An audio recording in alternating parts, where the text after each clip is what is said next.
now tuned in to the Cold Hard Truth, Cayman's #1 hard-hitting live podcast show, where we feature some straightforward conversations on political, social, and celebrity news and all things happening in the Cayman Islands and around the world. This show was created to give the people a voice and a means of being involved and informed without any filters. Sometimes it gets crazy, but we always keep it real. We bring you the tea, piping hot, so grab your favorite beverage and join the conversation via WhatsApp at 324-1612. Email tips at CaymanMarlRoad.com. Now, here's your host, Sandy Hill, broadcasting live from the beautiful Cayman Islands.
Starts coming up very soon. August, September is kind of like when it all starts. So everybody that has had a false sense of security about the traffic in the morning, it's about to change and go back to that. It is. School buses on the road. Big news. I have some important news for you. Interesting news. It's Blake and Darren's Spin Candy. News headlines of the day from CMR. Good morning, Sandy. Morning. Good morning, everybody. How was your weekend? Fantabulous. Hey, good. That's what we like to hear. What's going on? That's what we like to hear. You know. Yes. We had a birthday around here, 5 years old. Crazy, huh? So exciting stuff. Well, today is her actual birthday. Oh. And we did the party yesterday, so that was super exciting. How'd the party go? Yeah, what else did you do? It was good. Yeah, it was lots of fun. And did you have a bouncy castle?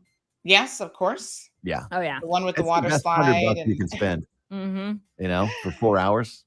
It's a no-brainer. We had ours for longer. They dropped it off right in the morning. It usually is longer. Yeah. Because they just have so many bouncy. I mean, this guy set up like 10 bouncy castles a day. Wow. On the weekends for parties. Yeah. They have to go back around and take them all down. So that's cool. So much fun. Did you go down the slide? No, I didn't have time. Come on. Didn't have the time. Sorry. Okay. But it was good fun. What happened over the weekend, newsworthy? It was actually a relatively quiet weekend. There was CayMas, of course. Mm-hmm. That's so right. There's always stuff that comes out of that, but not too much went on over the weekend. It was kind of low key. I saw some viral video of two women whining on each side of a police officer that was driving on a motorcycle, whining on his leg on each side. Wait, what? Yeah. So the police officer is on a motorcycle. Okay. And then there's a woman on each side of the bike whining on his leg. Yeah. And I don't mean crying. I mean whining. Did you see that video? Oh my gosh. Yeah, we had that up. It's I don't know why they do this to police officers, because I always feel like they put them in such a uncomfortable position, because obviously they probably really do want to have fun and enjoy themselves, but they're working, so they can't. And, I thought the rules were no affection, no touching, I think that was just no for talking. That was just for the that was gay pride. Oh, parade, you're right. apparently. Yeah. I'm sorry. Every other parade's fine. Just pride. Yeah, You can't. Exactly. Okay. No, but that was like self-imposed though too. Like it wasn't anyone Yes. else. Yeah. I So mean, that's good point. But it certainly, it's clearly, as we said on our platform, demonstrates a double standard. But the double standard is the community had nothing to say really about that video. You didn't hear people calling down brimfire and bricks and whatever else. Whereas when people were just like peacefully walking down the street with their, pride flags, it was a whole other situation. Yeah. Mhm. So Baby steps, though. Baby I steps. don't know. I Sounds guess. Yeah. Mm. So I didn't go to we didn't go to CayMas. Well, we sponsored one of the floats, but we actually had a birthday party we had to go to. Yeah. On the same day, same time. Yeah, I think I saw 107 there. Yeah. One of the So floats, it was pretty busy. Yeah, how many people do you know?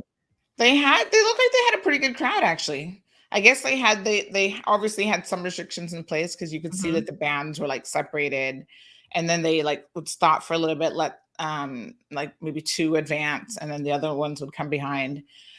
So some were smaller than others, but some were actually a pretty decent size. That's cool. So is Bada Banu still going on? And Canceled this year. Okay, Bada Banu's been canceled, but they're still going to be going forward eventually. Still Bada Banu and CayMas. They're not together. Yeah, they're not going to merge. No, they're like opposing carnivals, basically. From what I can see, I don't ever see a merging of the minds. In fact, I guess CayMas was created in opposition to Bada Banu. Yeah. So I don't know if that will ever change, but yeah, I think some people are still upset that there has to be 2 carnivals per year, because I don't know of any other jurisdiction that probably does that. And given how small we are, it seems on the one hand a little bit silly, but I guess people do have a preference for which they participate in. And maybe some people do both. I don't know. Yeah. Maybe there's no such thing as enough carnival, I don't know. Yeah. I feel like those costumes, some of them can be pretty pricey. Yeah. Yeah. Well, recycle. It was funny. $1,000. I did drive down West Bay Road after the parade, and feathers everywhere. It's like, like you said, it's like Big Bird had walked down. Yeah, drunk Big Bird everywhere. Anything else happen? We had 1 or 2 accidents, that's norm. So there was one on Saturday night that was kind of crazy in the Savannah Newlands area. I haven't heard if anyone got seriously injured, but the vehicles look pretty mashed up. There's like a truck involved in that one. And then the random, after every carnival, every big event, Sunday morning, you wake up with the random car in the bushes. Yeah. So there's always that. You're like, what happened here? That one's a mystery. I'm not going to lie. I don't mind a quiet weekend. Quiet is good. Good. That is good. Yeah. Yep. Yeah. All right. We'll catch your show now on a Monday, and we will catch up with you tomorrow on the show. Thank you so much. Have a good day. Bye. All right, guys. Thank you. All right, Aaron, what you got coming up in your dirty? All right. So I got a funny story to tell you guys. I got to send this to Aaron and Blake because this is pretty funny. But my daughter seems to think that the name of my show is Dirty Under 30. Because I guess, sorry, I'm deleting some stuff from my how did I get that up here? I'm deleting some items. My apologies from the screen here. So she said to me on Friday, she's like, "Mom, is your show called Dirty Under 30?" And I was like, "No." But it was kind of funny because I think what happens is she doesn't actually watch the show, but Dad is like, just happens to be listening to 106 in the morning. So I think she hears my voice. And then she hears this Dirty in the 30 comes up afterwards. So she's like, is that the name of your show? It was pretty funny. So trust me when I tell you, the mind of a 5-year-old, like, they don't have a true concept of time. A lot of times, like, it was really telling her about her birthday weekend, like trying to explain to her, like, okay, your actual birthday is on Monday, but the party is on Sunday. Then she's like, why is that again? I forgot. I don't understand.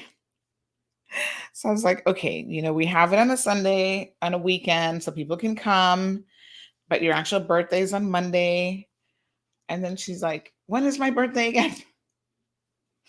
So funny, kids. I'm like, yes, your birthday is Monday. Monday, you're going to be 5. She's like, okay, I'm going to be 5 on Monday. And when they get to that age where they actually know, okay, my birthday is on the 9th of August. So folks, this year, 5 years, today, 5 years ago, I was actually, what time is it now? Yes, I was being wheeled into they get you up early in the morning for C-sections if they can, if it's not an emergency C-section. So I was literally being wheeled in to the operating theater to have a baby. Yes. It's one of those things when you wait so long to finally do it, and you're like, oh my God, this is it. This is it. We can't keep her in forever. She's got to come. And some of you may know this already, but she was a preemie. So she actually came about a month early. And so then they had to keep her in the NICU for a month. Big shout out to the NICU staff. They are amazing. I know some of them have since left since we were there, but I mean, you couldn't ask for better treatment. Like, I had a whole new respect for hospital nurses and staff, and in particular, the maternity ward at HSA, I think has got to be like the best ward. Like, they were awesome. So my midwife was Allie. She's no longer there. She left. She's at a private medical facility now, but I saw her recently. I actually saw her at the Gay Pride event. She was out there supporting. And so I was being wheeled into the theater. I think she was born after about 8:24 or something in the morning. So thankfully, that part of it went without. It was uneventful, which is what you want, an uneventful pregnancy. Well, you would love an uneventful pregnancy, but an uneventful birth is good as well. We had a little bit of an eventful pregnancy because she was growing really tiny. And I don't know how many of you guys will remember this, but this was the height of the whole Zika scare. Remember Zika? Oh my gosh, Zika just kind of disappeared. Like, it's so weird. I don't know whatever happened to those poor Zika babies, but Zika was scary. And everybody was like really, really afraid of especially pregnant women, because of what it can do to your baby, of getting bitten by the Zika mosquitoes. And I had to go to Miami a couple of trips, and they were just like, be careful. The Zika mosquitoes are all over the place. And it was like, oh my gosh. So she was growing tiny, and the doctor's like, we don't know why. We don't know what this is. We don't, but what they say is normally if a baby is growing small, there's a reason for it. And that makes, the neonatologist uncomfortable. That makes your primary physician, your OBGYN, uncomfortable because they want a healthy baby. And so I must give a big shout out to Dr. Diaz-Saran, because at 8 months, he said, okay, this pregnancy has always been lagging a little bit. In the end, we think that it was just, the placenta just wasn't supporting her as well as it could have. At one point I went to Miami, we did like an extensive ultrasound where they were looking for everything. And they did this newer blood test where they try to look for, they replace it with the amniocentesis, which with the amnio, they actually have to tap into your stomach to get a sample of the umbilical fluid. And that comes with certain risk. So we had done this fancier blood test, and they just weren't getting enough of a sample size. And so they said, well, now we can do the amnio. And the physician in the US, I'm so glad I went to him. He said, no, don't make him do it. Because he said, once you've reached a certain stage in the pregnancy, doing the amnio is so much more dangerous in terms of miscarriaging.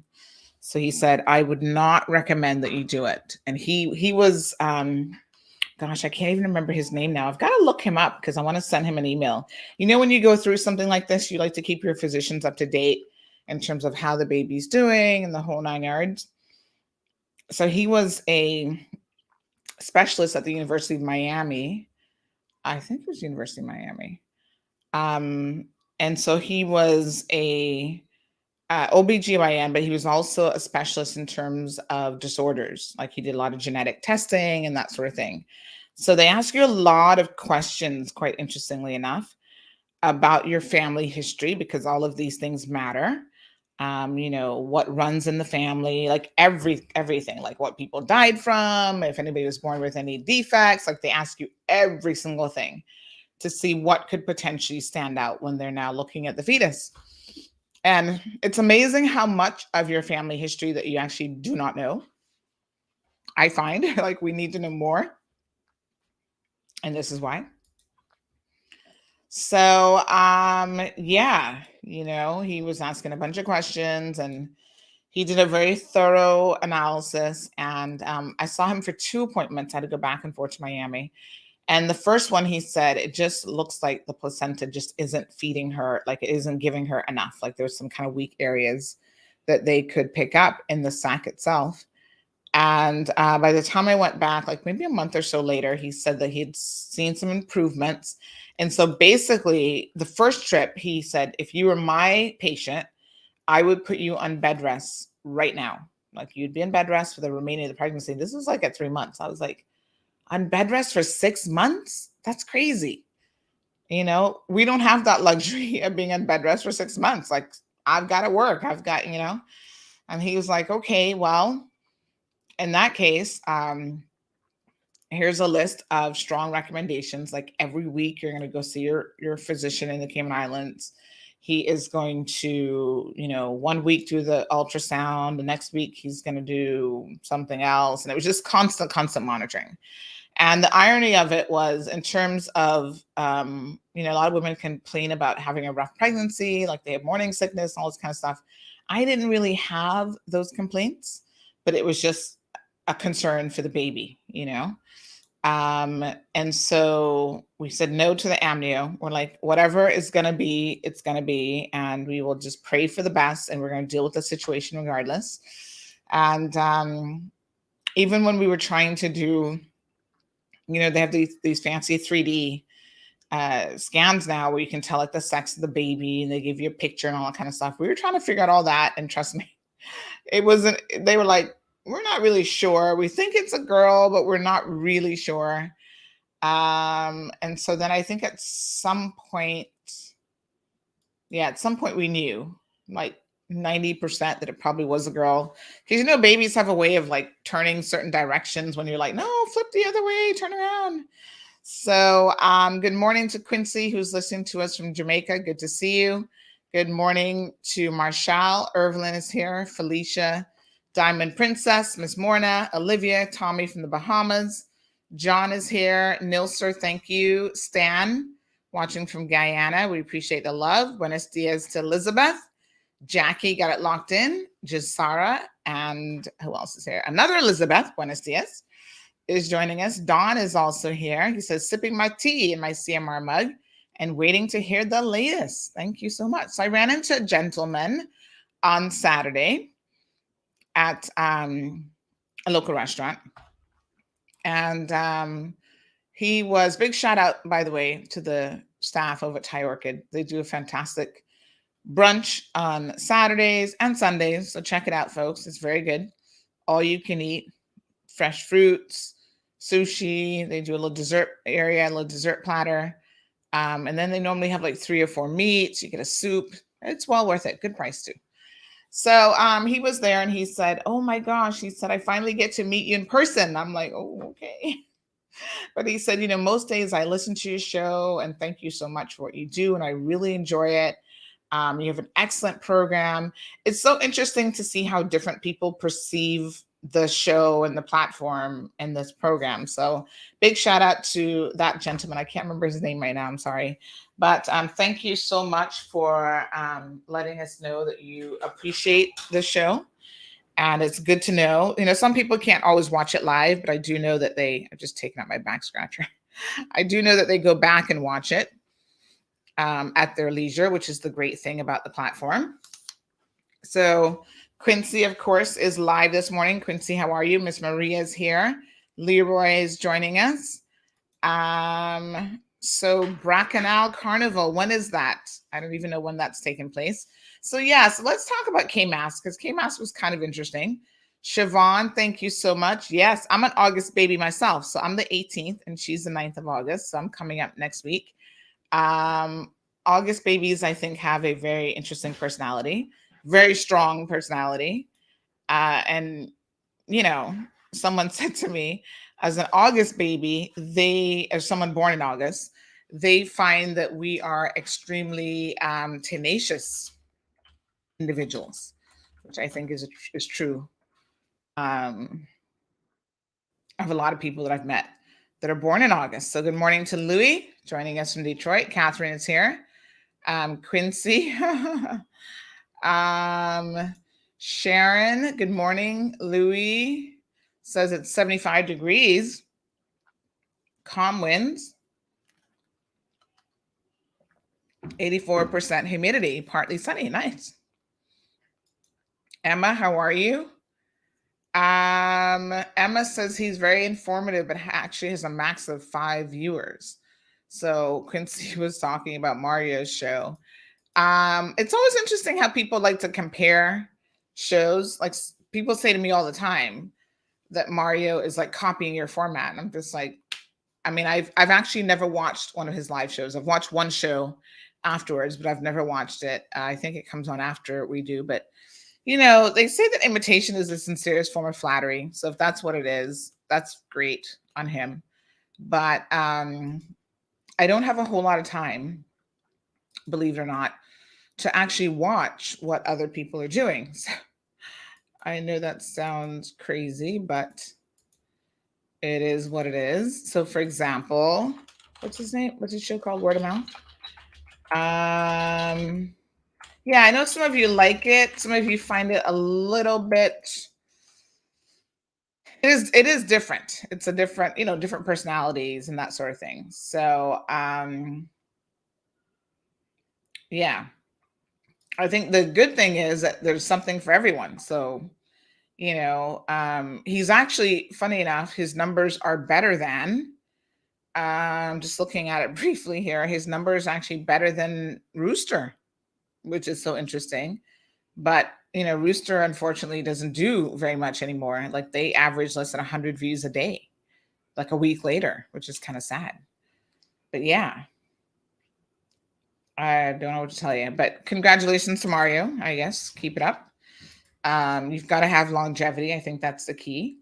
So right now, Rooster, sometimes I look at Rooster because they're in our direct time slot. So we do kind of monitor them. So they've got 5 people watching right now. But on average, they're averaging about 100. Friday show 153 views, Thursday 146. So he's at least doubling their views, which I think certainly says quite a bit. So good morning, Miss Darlene, joining us from the UK. Miss Joy from Texas. Wee, thank you so much. Irvlyn says, so with that normal looking size belly I saw in your picture, she was growing small. Yes. Well, I tell you what, Irvlyn, my stomach was actually not that big at all. Like there were actually people who saw me during the pregnancy and they were like, are you sure you're pregnant? Or maybe you just ate one too many mangoes or something. Because I put on 5 pounds. That was it. And it really wasn't that prominent. But my photographer for that photo actually did a fantastic job. And he had to accentuate, yes, my belly a little bit more than what was actually there. So that was a little bit of like photography tricks and how to make it look bigger than it actually was. Because it wasn't that big. Like I've seen pregnant women like, oh my God, their stomachs are like out here, and you're like, whoa, like you're definitely gonna be dropping something real soon. You have to question if they're having twins. Like that wasn't me. I didn't even have to buy any maternity clothes. Like I just bought clothes with a little bit of extra stretch in it, and I was good to go. So yeah. Tracy says, good morning, Sandy. Happy another year around the sun. Age is just the number of years people have been celebrating you. Another new year of cold, hard truth. Yes, so I'm coming up on the 18th. I'm excited. I don't normally do much for my birthday, so I'm probably going to do a little bit with a girlfriend. Like we might do a spa date or something, and I'm sure my husband will take me out to dinner, and it's all good. Janita, good morning. Barbara's joining us from Davenport, Florida. Thank you so much. Miss Iva, so good to see that you're out of quarantine today. Today's the day? Nice. I want to talk about quarantine a little bit because it seems like we should be concerned about some of the things that are happening in quarantine. Curtis from Darlington, England. Curtis, is this my usual Curtis Conley? What are you doing in England? Aren't you in Kim and Brack? Or is this another Curtis? I can't keep up with Curtis, So we've got Richard. Says, good morning from the hood. Curtis, you are not in England. You are in Cayman Brack. I'm sure of it. Richard, good morning. Right. Gigi, good to see you. This is your month as well. Yay. Yes, August babies are the best. Good morning, Megan. Sue is here. Says no comparison whatsoever, Miss Sandy. Yeah, I know that Quincy likes to compare things, I've noticed. I think Quincy always wants to put people kind of head to head, like who's the winner? And yeah, I don't personally think that we are similar in any way, shape, or any way at all. I mean, he just does a show. We are a media platform in terms of we have a news website. We're in the business of news. He just does an opinion show is what I think he does. Rachel says we miss Woody. I think that's definitely part of the issue for sure. Morna says you're both doing great. Yeah, we're just different. Like I don't think that there's any need to compare. So Stacy says today is my daughter's birthday. Camilla, happy birthday. She turns 8. Oh, wonderful. So send me your birthday. I feel like somebody sent me one yesterday. And if you did, my apologies because yesterday was just crazy. It was like a really, really busy day. So there's a little bit of an incident going on this morning at Foster's as well. A gentleman, it looks like he got knocked down in the parking lot.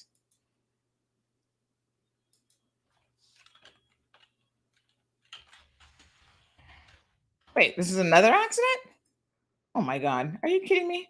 So there was an incident at Countryside. Lord have mercy. What is wrong with you crazy drivers? So there's an incident at Countryside. The police are busy this morning, y'all. Believe me, they are busy. And now I'm hearing that there's actually an incident, a car accident at Foster's Airport. I'm like, another one? Today, someone said today is Foster's special day for accidents. Stay away. Y'all, Monday morning madness. Y'all need to learn how to drive. If you cannot drive in a parking lot where you're doing 2 miles per hour, Lord, where will you learn how to drive? Like, seriously. Unbelievable. So I hope that this gentleman who got knocked down this morning at the other Foster's Countryside is okay. So the police are there in the scene. I understand he's about 50 years old. Now there's another fender bender at the airport location this morning. So someone said, wow, I guess Cayman Bay is next.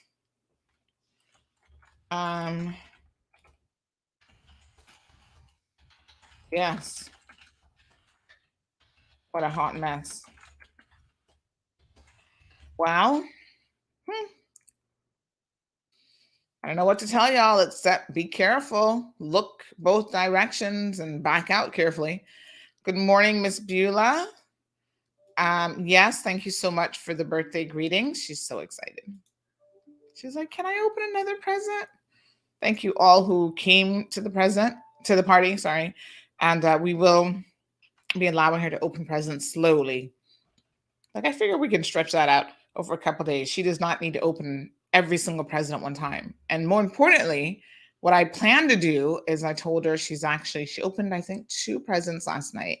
She can't open any more until we clean out her playroom and we donate what's there. So she has a lot of stuffed animals and babies. And I lose count how many people have given her these little baby dolls.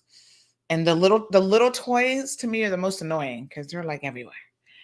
And, we've got storage bins with them. So I said to her, you need to make room because there's only so much room in that one room.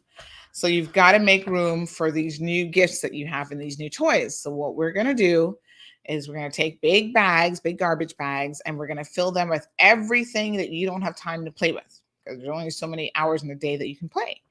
And we're going to donate them to children who are less fortunate. So if you guys have toddlers, anything from like probably 2, 3, 4 years old, let me know. You can grab a bunch of toys for them because I think it's just, it just becomes overwhelming. And you've got to teach your children that there are limits to stuff in life. I mean, there are limits to all the things that you can have in one room even. So we've got, someone else said, good morning, Mario shows a whole lot of rants with no substance. Uh-oh, he is talented with a big mouth. Well, if he's talented, then maybe it's not just ranting. I don't know. Like I said, I don't actually have time to listen to him. So I think it's something for everybody out there. There are people who will like his style and what he covers and whatever. And there are people who will like this format, and there are people who will like Shanda. So hopefully you've got it covered. Oh, Radio Cayman. Don't forget Radio Cayman. Hey, Curtis, I see you talking about you're from England, or you're in England. Yes, I think there's something for everybody. Just go out there and find whatever excites you in life and be happy with it. Kay is wishing everybody a happy birthday. Mr. Blair is here. Thank you so much. How was your mug? Anne says Woody's definitely missed. And you know what? I actually saw Woody. I meant to message him. I haven't had a chance yet. I saw him last week, Sunday, in case Woody's listening, at the beach. And he was on one of those little scooters. The ones that you just zip in and out. It was him and I think his son. They went by so quickly. And he looked like he was having a blast. Like, honestly, the expression and the look on his face was classic. So, Woody, we hope that you're doing well. Grayson is here. El Ray was shaking his tush at CayMas over the weekend. He's a carnival boy, let me tell you. He likes to put on his little male version of the carnival outfit. El Ray, as a matter of fact, I'm going to go and look at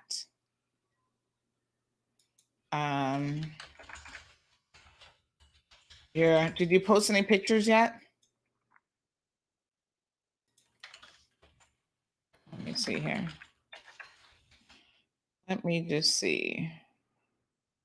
I'm gonna go check out your photos if you have any. Yes, El Ray always posts a bunch of photos. He's hilarious. And he keeps in shape so he can afford to go to Carnival. Child, some people that you see at Carnival. Let's see, did you post any Carnival pictures? I love this one from Eddie Thompson, by the way. Eddie, that was a beautiful, he got the sunshine with the beach and the boat. That was beautiful. Thank you so much to Eddie Thompson. El Ray, there we go. I was going to say, I don't see any Carnival pictures yet. Yes, he's got one shirtless. Did you not wear a shirt this year? Ooh, honey child. Let's check out El Ray here. We're going to put him on the spot. He's like, Lord, why? Woo! Check him out, folks. Check him out. There he is. Yes, sir. Uh-huh. Yeah, buddy. Oh, he did like one of these little, what do you call these moving pictures? 360 or whatever. So look at that. It kind of shifts a little bit when you move the mouse. So cool. Is that it? That's the only 2 that you put up so far? Well, we are looking at me checking out his. Oh, yes. This is CayMas. Here we go. There's his wife. Nice. Beautiful. She's ready. Girl, you needed that hat because it was hot out there. Yes, El Ray, we're putting you in the spot. Good morning, Lou Mayag, joining us from the Philippines. James is joining us from Canada. Luis says we have to refresh drivers as we get older. Child, they need to redo the entire test. Vernita's here. Chanel, I know. Ray is like, yep, he put up a couple. Hi, Debbie. Tea's getting colder faster because it's not signed. Oh, my goodness. Yes, it was hot out there. Oh, honey child, look at the wifey. Hot tamale. She looks good. There's some people there from Carnival. So here's the thing, right? Couple of things about Carnival. Having it in August, it is super hot. I mean, oh my gosh, caliente. Very, very hot. And everybody was like, one of the most popular comments on social media is like, oh yeah, now we know why we don't have it in August, because it is just too hot. There's Karen Ann Thompson. And I don't know who that lady is in the black, but yes, it is very hot. And I find that by the time they reach, listen, they went all the way from Paradise all the way to Public Beach. That was a long distance. You know, I felt like they were worn out. Did we look at all the pictures? I felt like they were worn out before they even got halfway, because it was just super hot. And of course, they're wearing makeup, and you know, some of them had on like stockings, some didn't, some had on more clothing than others. Oh, that's super cute. So yeah, it looks like it was fun for most people. And we're going to talk about a few people that got themselves in trouble. Oh, Lord have mercy. El Ray, where is this? Oh, this is something else. He puts up the funniest stuff on his Facebook page. I enjoy his Facebook page. I don't know. Was this Cayman Carnival before? That was this weekend? Oh, child, that looked like that was this weekend. Oh, hold on now. We need to look at this one. Hold on. El Ray, what did we just notice there? Nosa? No. Uh-huh. Half naked people gyrating and winding up. Lord have mercy. Yes, sir. He looked like he started to behave when he noticed somebody recording him, or he was just taking a water break. Which one was it? Ooh. Boy, look at y'all would never get me to wear these outfits. No, sir.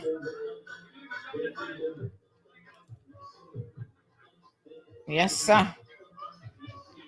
Was this the end of the party? I find people were tired too.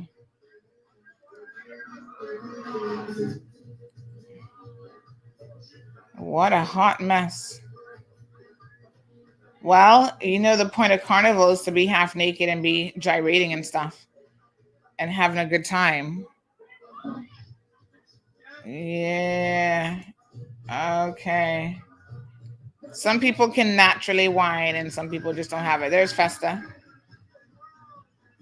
one of the organizers. I think he's the brainchild behind CayMas, right? And he's got a committee. Oh, this is down by the Ritz.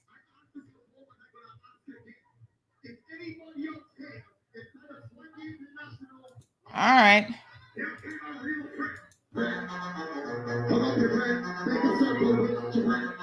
Well, they had a good crowd. Lots of people were there. How many bands? I don't know. What do you guys call them? CayMas bands, whatever. I don't know exactly how many bands there were, but lots of familiar faces. Like I feel like the same people kind of do carnival all the time.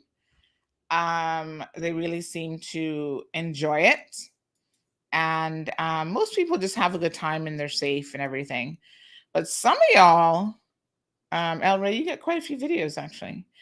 Some of y'all be carrying on ridiculous because, you know, I think it's a combination of heat and alcohol, which what's the point of carnival? I don't really know because I'm not really a carnival person. So, I mean, I don't get what carnival really is supposed to be about, to be quite honest, except y'all want to be gyrating on people. You want an excuse to gyrate on people. But anyway, alcohol and heat makes people stupid, some of y'all. So there was at least one incident involving a lawyer, Caymanian lawyer that works at Maples and Calder, who allegedly assaulted another person from the legal fraternity whose mother is a magistrate. I was like, what the hell was this? So y'all know I got the phone calls and whatever from the incident. Like you expect certain people to misbehave, but these lawyers, they're not going to behave here, some of them either, because ghetto describes a lot of them as well. It's unfortunate to see. But it is what it is. I think by and large, it was uneventful in terms of anything like that. But one person was, because of that altercation, was detained in a police car for a little bit. So we're going to get some more details on exactly what went down there, if the police intend to file any charges in either direction. We'll get all that news. And the one, other than the two biggest comments, the heat, everybody's like, oh my God, it's too hot. And I could see people as they were passing where we were, child, they were just like, listen, we not dancing. We just like trying to hydrate and keep walking, because that's a pretty good distance. I don't know how many miles that is, but that's a pretty good distance, right? Some of them were wearing boots, which I'm like, who wears boots in this heat? I don't care how fashionable they are, child. I would have been kicking them off and wearing some sandals. But yes, it was, El Rey says the sun was hot and it looked like it was hot. So Haley says that it was interesting because some police allowed interaction between people playing masks and viewers, and other police didn't. So that was the whole point of the carnival, is that you were not supposed to, because of the COVID restrictions, people who were watching, so bystanders who, you know, you were passing by, were not supposed to be involved in the actual carnival in any way. So with the other one, they actually had a rope to prevent people, that kept them on the sidelines and to prevent them from coming over. This one actually didn't have a rope, and I am not sure if that is, again, because we know that some of the restrictions were put in place by the organizers of the Pride event. And I don't know if that was one of the ones that they came up with, or if that was actually the police saying, rope yourselves in. And they were very like, oh, you can't even be like in front of, like, even if you weren't in the rope section, you couldn't even be in front of it. But with this carnival, people were coming out of it. They were kissing each other on the sidelines. They were doing all kinds of stuff. So it does seem like it was a little bit of different rules for the carnival. And like I said, it's I'm a little bit uncertain as to why that is, if that is, you know, because of the organizers, or if that was actually the police themselves. But yeah, I do think enforcement was a little bit different also. So yes, there was that. So, you know, I guess it is what it is. We do have this video here, of course, with this person gyrating on the police. Now, I think that the police are always in a little bit of a predicament, right? Because on the one hand, they are trying to have fun, trying to have they being the revelers, not the police. The police are not really there to have fun, right? The police are there to keep the peace and all that sort of stuff. But I kind of feel like the police are often put in a difficult position because I imagine some of them would actually like to participate in the carnival. I can't imagine that they're all like, oh, we're just here to just look. I bet you a lot of them are like, listen, I want to be in the carnival. I'm trying to find this video to share with you guys. I want to be in it. I want to be, having a good time. So the participants often make it difficult for the police to do their jobs as professionally as possible. But that's where the police need to put certain restrictions in place. So if the police officers know that they're not supposed to have any contact with you guys, and you're not supposed to be gyrating on their police vehicles, for example, then if you try to get on a police vehicle, that should be, ma'am, please step back. You're not permitted to do that. And if you do so, that is potentially an arrestable offense. And you do so at your own peril. But it seems to me that it happens anyway. So I'm trying to pull up this video so I can show you guys. Yeah, so the internet, is the internet a little bit slow today, or is it my imagination? So yes, y'all just don't know how to behave, and you're on top of the police officers, making them look bad. And so this is one of the videos, I don't know if you guys saw this one, of this lady actually. And the thing that caught me about this video, now I'm sure this poor police officer is going to get in trouble, which is unfortunate for him, but I guess he should have known better. It appears that he allowed her to mount the police Jeep, which should not be permissible under any circumstances. So yes, that's a big no-no. And by him allowing that to happen, no doubt his superiors will be asking some questions of him today. Now, where is this video? Why is it you can never find these things on your phone when you need them? Let me see here if I can find it again.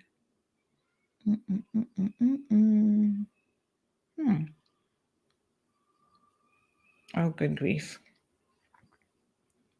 Where is it? Ugh. Can't find what you're looking for. Let me go back into photos. Here we go. It's there. I just can't find it. So, yes, I think the bottom line is try not to get the police officers in trouble, because that's all y'all be doing. And they be allowing it, which, like I said, they'll have to talk to their superiors about that sort of behavior, because I'm sure the police commissioner is now like, this doesn't look good for us to be doing this. Let me just see here. Yes, honey child. Here we go. Hold on. And to be honest, he kind of looked like he was enjoying it a little bit. Let me show the video, because I was like, that brother looks like he's having fun.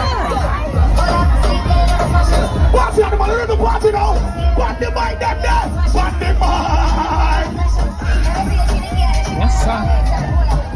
Yeah, he's stopping it.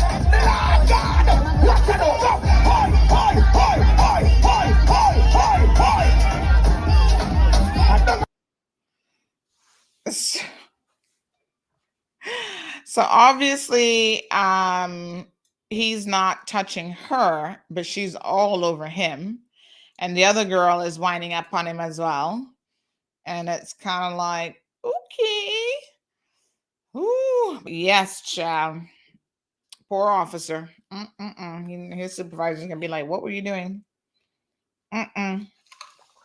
But, we see carnivals elsewhere in the world. Like sometimes you see Miami Carnival. Sometimes police do get involved and they start dancing and whatever, but they're not supposed to be. They're supposed to be keeping it professional because they're actually there to enforce the rules. And of course, there's this thinking then that you can't really enforce the rules if you, you know, are kind of participating. So El Rey says Swanky with vodka was the best from the daiquiri truck. I think it's so interesting how Carnival has a lot of exceptions, even in terms of like public drinking and that sort of thing, but it's what you guys do. So Alba, buenos dias. Debbie says it looks like a hot mess. Pride was better organized and more fun. Well, I mean, I guess it depends on what your definition of fun is, because for that young lady, that probably is her definition of fun. She's probably having a great time, Debbie. El Rey says halfway through, the restrictions kind of disappeared, as to be expected when you're mixing alcohol and partying. I mean, that's just what happens, right? Unless you have some strict enforcement in place. So someone says need to change the month. August is too hot. So that was the number one comment. The number two comment was the fact that the music was a little bit over the top. So not over the top, but the music wasn't straight carnival music, and that a lot of the DJs kept interrupting the music because they kept talking too much. So at one point they're like, shut up already, just play the music. Good morning to John. How are you? Elizabeth says Pride had the governor and the premier. The carnival had no political leaders in it. That is why the rope was used. Okay, I'm not sure what that has to do with it, but all right. Sabrina says there's nothing wrong with the police standing or sitting in place while women wind up on them. Move along. Nilser doesn't agree. Donna's having a good chuckle. Donna's like, child, I might need something more than tea in this mug today. So Al says it's called Carnival. Church people should stay home.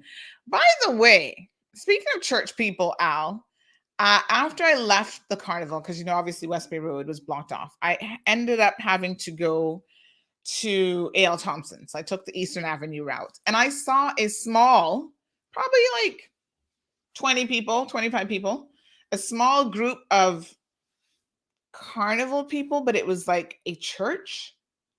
And I recognized one of the people. I got to ask her what it was all about, because I'm like, why? They had a police escort and they had their little banners and flag. Obviously, they weren't dressed like that, but they were out there like doing a little carnival march. And I thought to myself, why? I mean, are they trying to say because there's another carnival out there, we're going to do a carnival for Jesus?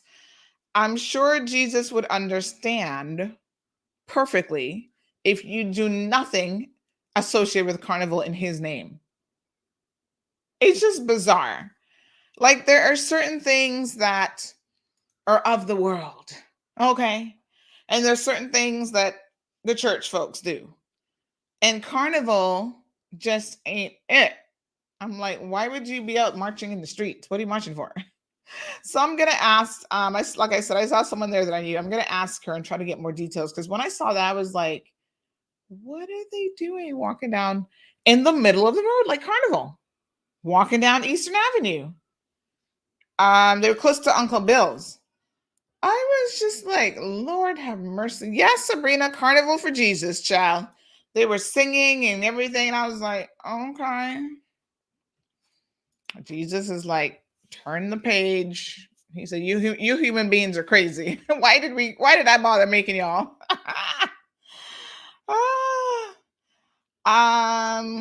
So Purple Rain says you don't have to be church people to do what? You know, hold on, I missed that comment, Purple Rain. To expect others to show a little class. Well, child, you know. Yes, I agree with Nilser, because here's a double standard now, right?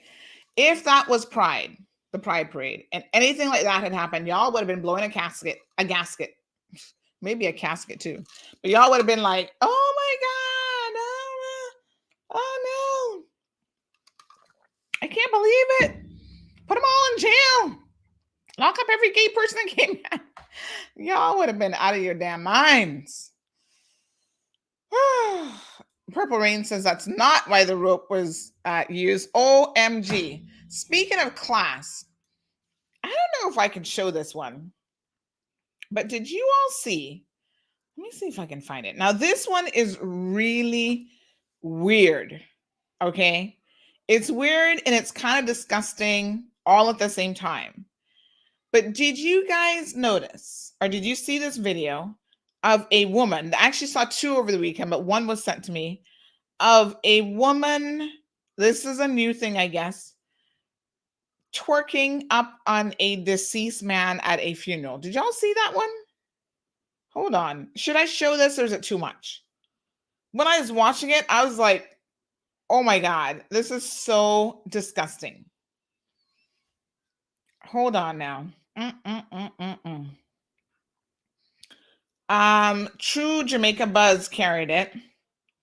And somebody else sent it to me as well. And I thought, oh my God, there's a whole new level of insanity that we have just entered. Seriously. I was sitting there in disbelief, but then I couldn't stop watching at the same time. I'm like, what the hell am I watching? What is this? Should I play it? It's weird and disgusting that you'd want to be dancing with a dead person, but then the kind of dancing this was just like, I don't know if I can show that. Nah, I don't know. Jasara says not to be rude, but some of the one-day Christians are the worst, child.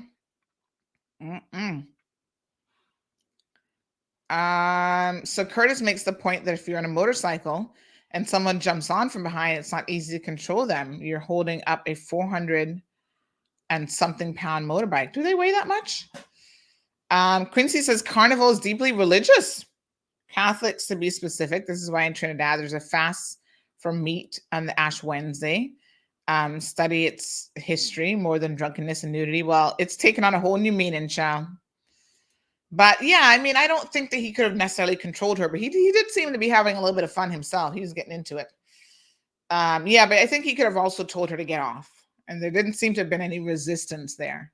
I guess, like I said, there's just obviously a double standard. Alray says, with how you're promoting it, you got to show it. All right. Do you guys want to see this? All right. I tell you what. Morna says no. Catherine, Curtis says Catherine Smalden, who says he didn't. Tell her to get off, that is. Maybe it was a different kind of getting off. Okay. But let me just say a raise of hands. Do y'all want to see it? Some of y'all might really not want to see it. So you're going to have to exit the show until you'll have to exit and come back on if you don't want to see this. But this is just, I forewarn you that it's weird. It's taken things to like a different level. But then there was another video of these women twerking and dancing and whatever at a funeral.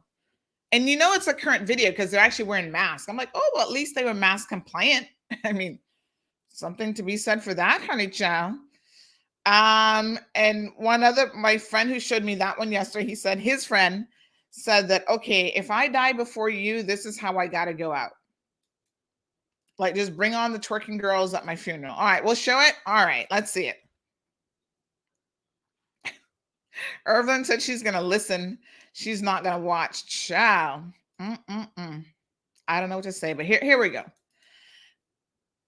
Children, exit the show right now because it is a little bit rated PG 18 plus. Okay. All right, Megan, let's do it, y'all. The concept of funerals and what people do at funerals to me is also very, very strange. But Morna says she saw it and it's outrageous. Yes. All right. Here we go. I don't know what it's called.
All right, so to be clear, it's not Jamaica. It is a Spanish-speaking country. I don't know which Spanish-speaking country, but the Jamaican Buzz, I guess, had it up on their social media platform, so they put their thing over it, their tag or whatever.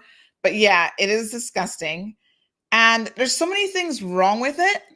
Like, I was looking at it, it was kind of blowing my mind a little bit. I'm like, first of all, like somebody said, what have funerals come to? Like, this is what you do at a funeral. Like, people think that this is normal. People were encouraging her. You're people in the background, like, yeah, you know. Somebody even pulled up her shirt. I was like, what the? Huh? When, Jesus, please tell me, when did this become a thing at funerals?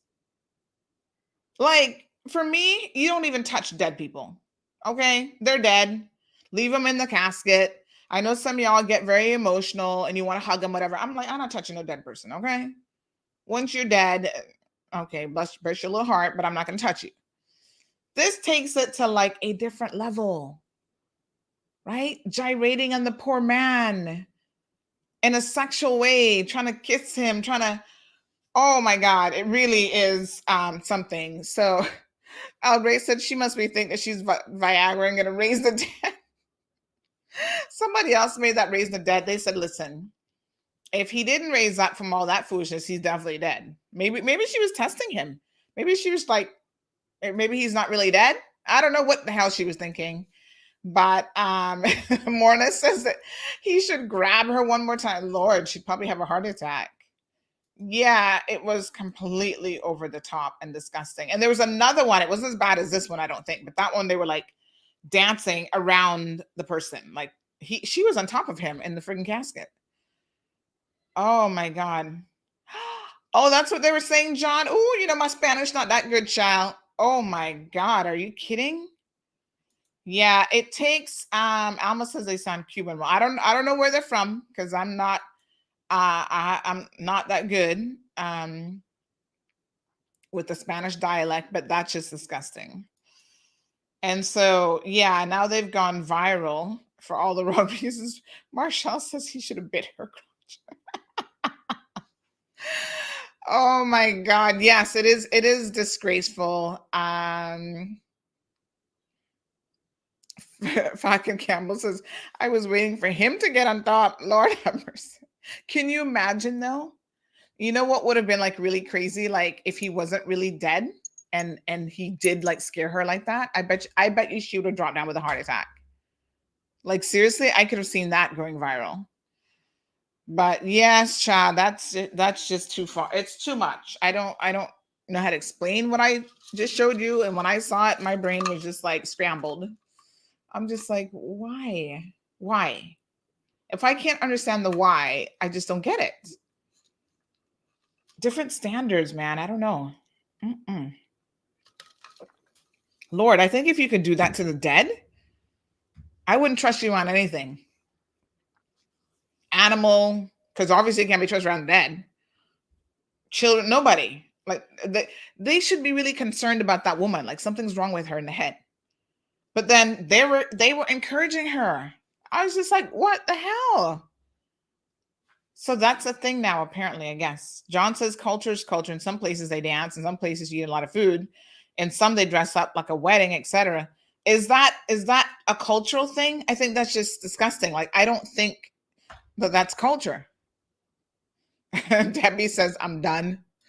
Marshall says it's a good thing that when you're dead, you're really dead, because otherwise she would have been doing that. She wouldn't have been doing that for shenanigans. Jason.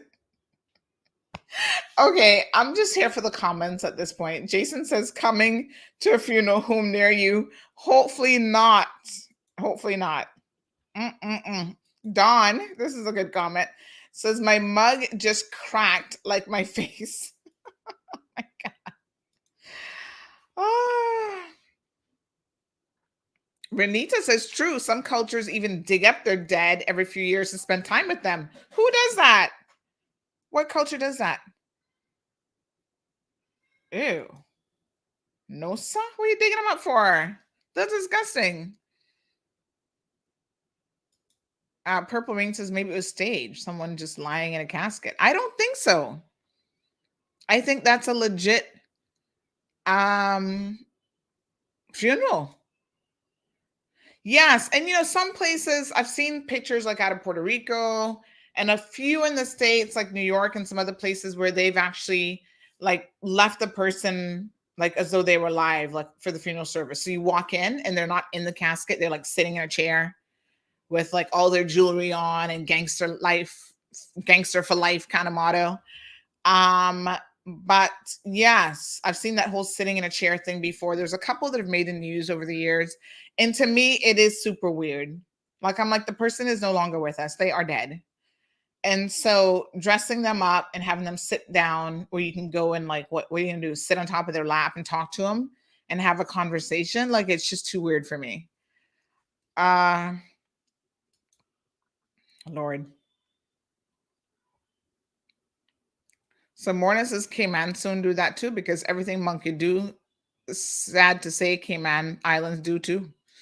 No, I don't think that that's going to be what we'll be doing. Linda says Renita, Gibbs, and Cayman, they just dig them up for the roads. Oh my God. Okay, let's just move on from that. I can't process anymore about that topic. I am done with it. It's just too much for me.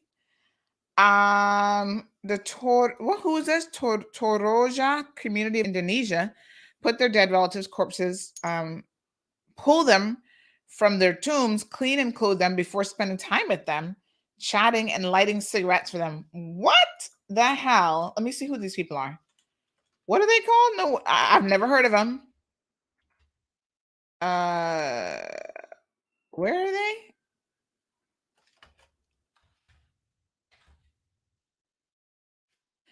Toroja death ritual. Let's see what they actually do. But I mean, do they do this years later? Okay, then.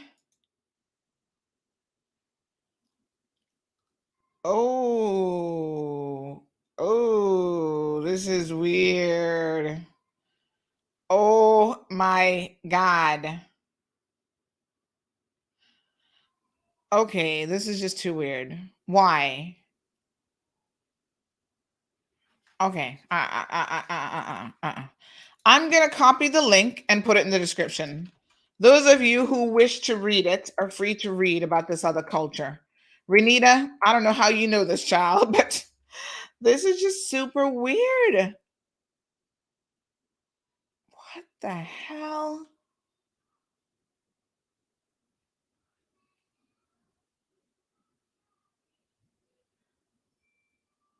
So this person, Juanita, is taking a selfie with her relative, Alo, who passed away roughly 20 years ago. Why?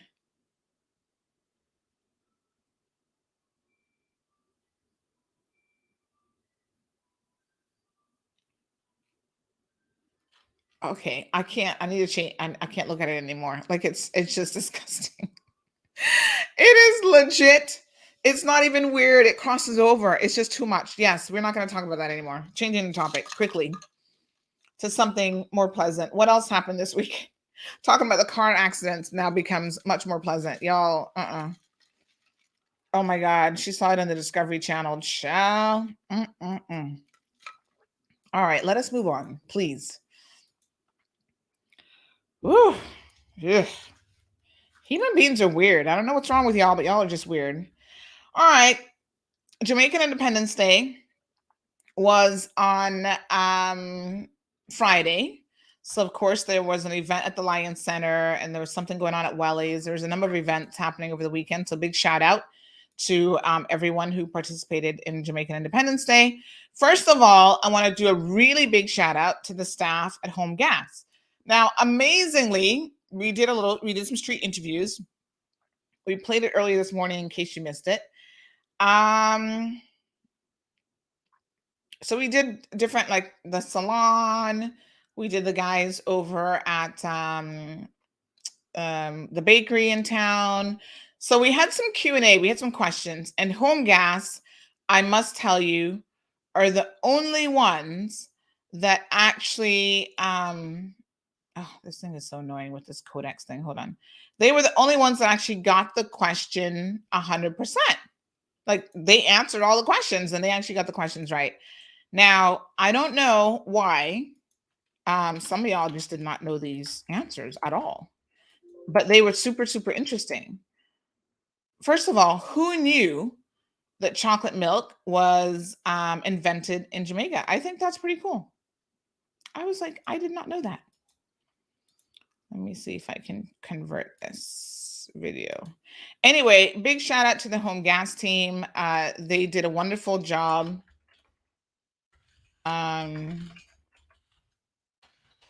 Let's see if I can actually pull the video in here for you guys to see. But they did a fantastic job. They actually I was surprised at how knowledgeable they were with a lot of the responses.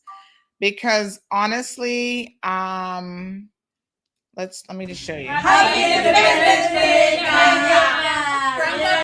So this was the guys over at Capelli. A few Jamaicans in the group, but child, they did not help anybody in the group. They did not know the answers. So this young man, big shout out to him. He was in town, security guard there. Let me get to the Home Gas group because they actually did a good job. They knew the questions. They knew the answers, I should say. I was quite impressed. So let's watch them. Let's see. I think we can start it at this point. Juices, everything.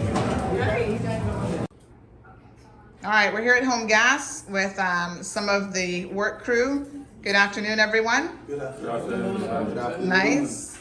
Happy Independence Day. Happy Independence Day, Jamaica. Beautiful. So we got a nice crowd of young men here. They're going to answer a few trivia questions for me. Let's see. We've asked these questions all day. So don't feel bad if you don't get them because it's just one of those things, right? Any idea what year anniversary we're celebrating for Jamaica? Does anybody know that one? Independence. No, what year? How many years? What are y'all doing? That's off to a good start. Yeah, man. Off to a good start. So what type of milk was first made in Jamaica? Coconut milk. Coconut milk? Yes, I'm right. I don't know about coconut milk. Cow milk.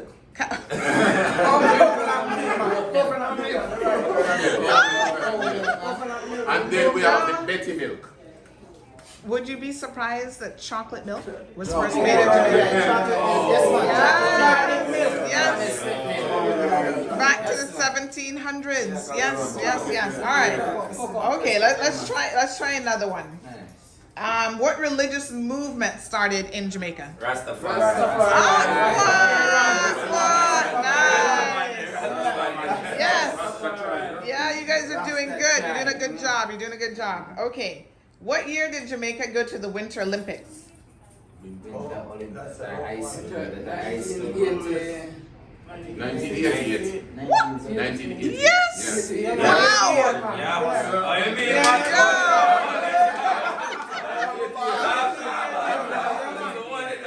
Oh my God! This is the first group that has gotten all the answers. All right. All right.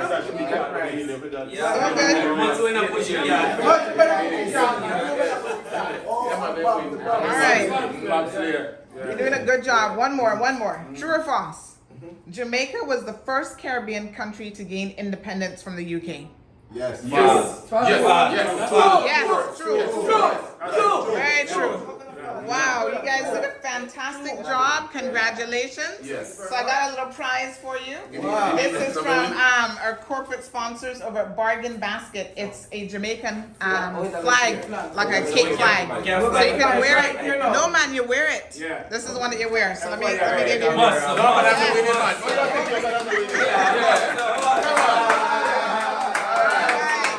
Come on, guys. Give me a better one and see.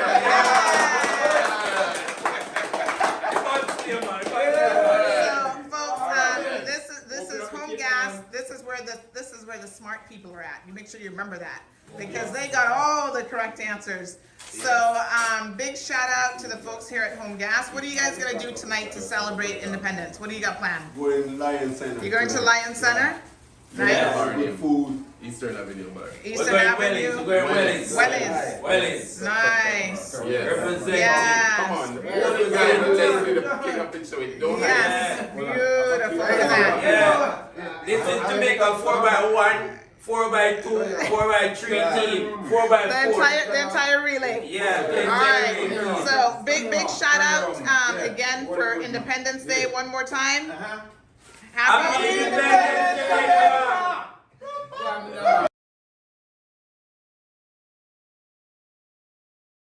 They did a fantastic job, I must say. I was really impressed. Like, I didn't even know that they went to the Winter Olympics. I couldn't remember the year. I remember they went because it was the whole bobsled thing. And I think I would have guessed that it was the 80s. But that one guy knew that it was 1988. Is that not cool or what? So, yeah. So a little bit of trivia fun for Jamaican Independence Day. Marshall, that was really funny. The one guy said that Jamaica's his second home. I said, oh, well, what's your favorite part of Jamaica? And he's like, I've never been. I was just like, how can it be your second home if you've never been? But I think what he was trying to say is he has like family members there and so on. So yes, it was kind of funny how he said that though. He's like, yeah, it's my second home, but I've never been. Oh my gosh, people are so funny. Anyway, so congratulations to Jamaica. So that happened over the weekend. Some other big announcements over the weekend, of course, is that the grocery stores made an announcement. Did you guys see this one? That, yeah, they got 3 out of 5. But listen, most people got none out of 5. So they still were the winners in terms of the number of answers that they got correct.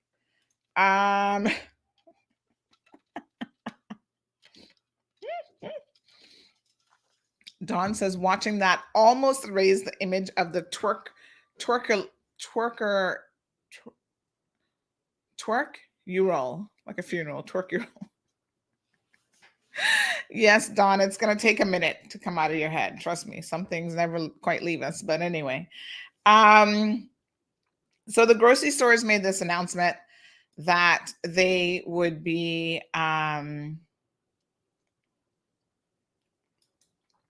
they would actually be making it mandatory across the grocery stores for staff to be vaccinated. And I'm not surprised by this. This did not come as a shock to me. I think that what you will find is more and more individuals, companies, organizations, governments across the world will continue to make this a mandatory situation. It's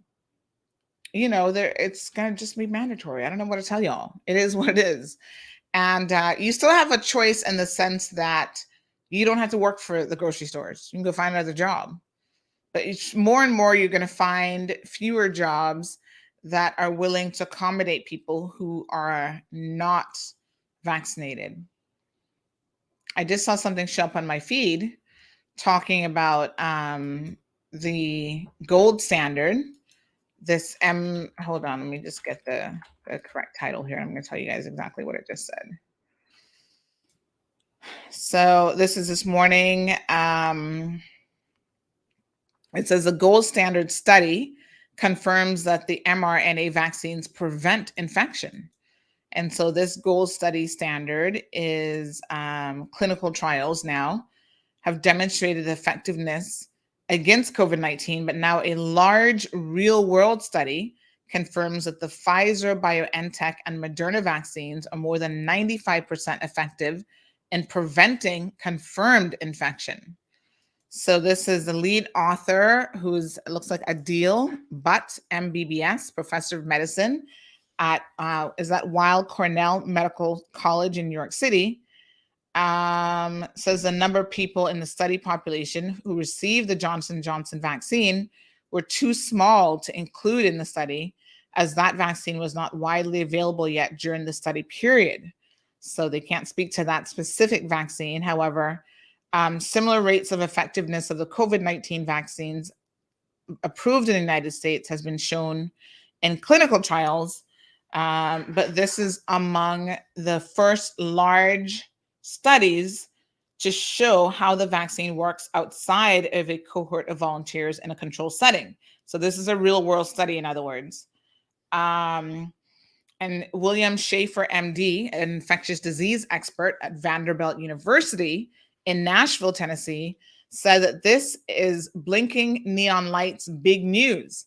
The study was published in the Annals of Internal Medicine on Monday, and it included over 54,000 people, so 54,360 people who tested positive for SARS-CoV-2 infection in the United States Department of Veterans Affairs healthcare system. And what they found was the overall vaccine effectiveness 7 or more days after the vaccine dose was about 97.8%. For Pfizer, effectiveness was 96.2%, and it was 98.2% for the Moderna vaccine. So Moderna kind of kicking Pfizer just a little bit. Effectiveness remained above 95% regardless of age group, sex, race, or any sort of comorbidities that a person might have. Average age was 61 years old. 83.6% were male. 62% were white. Average mass body index was 61 kilogram. Y'all figured that out in pounds for me. Among those who were tested positive, and 30 kilogram among those who tested negative. So this whole gold standard, and I do believe that, let me just see here now. I think a few people sent me the actual study, which I'll see if I can get the link for you. So this is good news, for sure. And I think it, says a lot about the effectiveness of the vaccine, regardless of what people want to say or think. So there is a New England Journal of Medicine article as well, which was shared. I'll share this with you guys also this morning in terms of COVID news. So this is quite interesting. But this gold standard methodology, where they take, how they do it is they test negative case control design, which is considered the gold standard for vaccine effectiveness studies. So they use what's called conditional logistic regression to calculate the odds of testing positive among the vaccinated group versus the unvaccinated group. And among those who tested positive, 18% had been vaccinated, and among those who tested negative, 33% had been vaccinated. So the news this study adds is particularly welcomed as the population was older, with more vulnerabilities than the general population. So of course, this is good news for them. And a lot of nursing homes, speaking of mandating vaccines now, a lot of nursing homes, they've seen an uptick in the number of infections in nursing homes, and it's directly because nursing home staff are not getting vaccinated. And so a lot of the nursing homes in the US are now saying, if you want to work here, you've got to get vaccinated because you're putting your patients at risk. So, nursing homes have an obligation when it comes to patient health care and patient safety. So they go on to say that this is a large, extremely solid study done in an older male-dominated population at increased risk of severe disease. And as a result, so securely and completely confirmatory of what the clinical trials showed us, they're remarkably effective vaccines is the bottom line. So the group had substantial comorbidities. I don't know what it is about that word, including people with diabetes, heart disease, and lung disease. So that's other issues that people have that obviously with COVID-19 make you more susceptible to getting sick and dying from COVID. So that's a simultaneous presence of 2 or more diseases or medical conditions in a patient. So age and being diabetic, for example. So this is a bit of good news, I think. I'll put the link here in the chat for those of you who wish to go read it for yourself. Please do so, because there's a lot of misinformation in circulation. Speaking of misinformation circulation, do you guys think, now obviously, like I said, a lot of people are going to be mandating the vaccine. Marshall says that he got the Moderna shot. Do you guys think that at some point, government is going to start saying, especially for upper management, I'm going to tell you why I'm asking this question. I'm waiting to get some confirmation on something, but someone was recently promoted within government. And someone said to me, that's such a strange promotion because this is someone who has been an anti-vaxxer and spoken about the fact that they do not support vaccines. And I'm thinking, really? That's crazy. Do you think that there will come a point in time when government will say, if the government's mandate is in support, this mosquito, in support of, got him. Disgusting little critters. If the government's mandate is in support of, that's why I keep a little tissue here, child, because they be aggravating me. In support of vaccines, do you start to hire people who are anti-vaxxers, especially in positions of management? I'm just wondering, does that make any sense? We'll talk about it when we fact check a few things. So Emma says, why don't they open the grocery stores on Sundays and hire some of these displaced tourism workers? Hell, the bloody liquor stores are open. Well, Emma, believe it or not, most Caymanians do not want grocery stores open on a Sunday. This has been a topic that we beat to death. And the average Caymanian says, no, keep them closed. Now, mind you, there's some Sundays that I'd be like, oh, God, I forgot to get this, this, and this, and this, and I need to run to the grocery store. But you ain't doing that on a Sunday. There's a couple mom and pop stores. So there are some stores that are open 24/7 where you can get pretty much anything. So I don't know what the situation is in terms of, let me see here. I don't know what the situation is in terms of just displaced tourism workers. Someone said to me over the weekend that they had advertised for some positions at a local hotel, which, by the way, I will be talking about the Ritz. I'm not even prepared to digest them this morning because that's gonna require me drinking something more than water. We'll get to them later in the week, maybe tomorrow or Wednesday. But they seem to be a little bit delusional, so I'll talk about them. But yeah, someone made mention of the fact that, our tourism workers are getting a little bit too comfortable sitting home for $1,500. And what's going to motivate them to get up is if they think they can make $5,000. So even if there are jobs out there and they're only paying $2,000 a month, these people don't want those jobs because why go and work for $2,000 when I can sit home and do nothing for $1,500? It got me to thinking. We need to talk about it some more.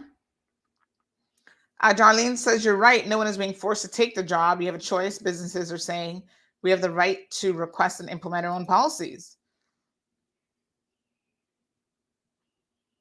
Carol thinks we should open on Sunday. Reduce the hours, say from 1 to 5.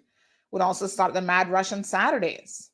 Well, I understand both arguments here because, like I said, some Sundays I forget something and I'm like, boy, if Foster's is open right now, I would be up in there.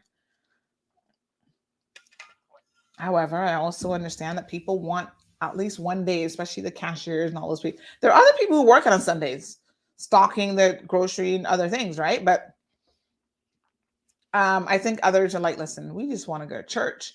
We want some family time. We don't want to have to be put on a schedule. And so it is still that mentality of let's keep it Sunday as a quiet day. Even if you're not going to church, you can just spend the time with family. You can go to the beach. You can, do more relaxed things. So I understand both sides of the argument. Renita says that we need to boycott businesses. Well, Renita, you're going to be boycotting everything. I hate to tell you, because here are the headlines from all over the world. Here we go. We covered these. Jamaica, running out of hospital beds. They're looking at giving teachers at least preferential treatment when it comes to vaccines. A number of Caribbean countries are looking at mandating it.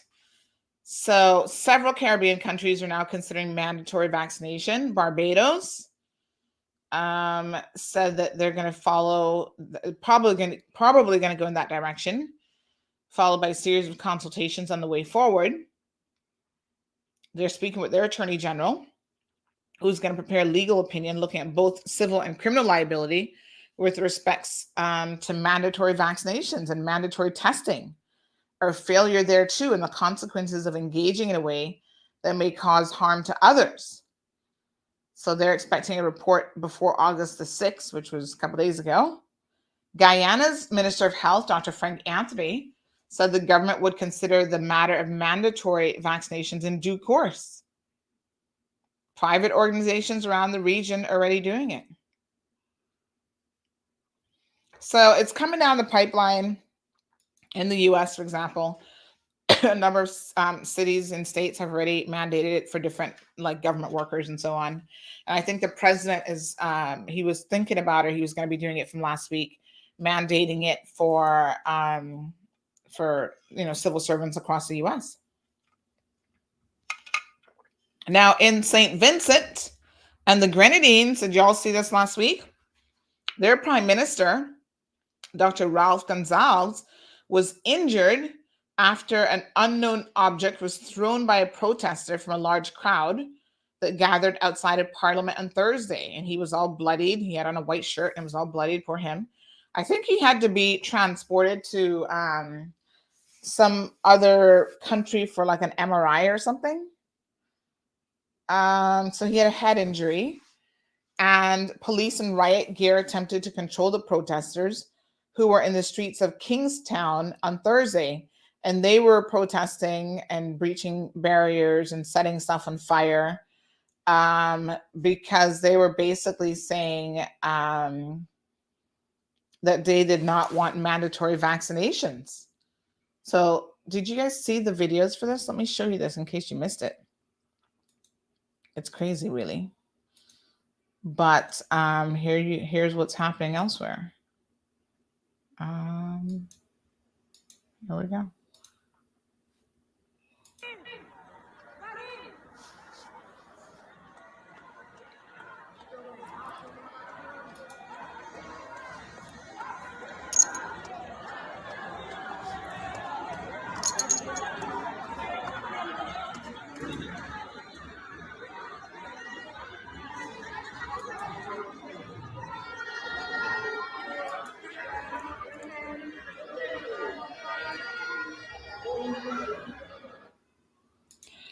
Yes. So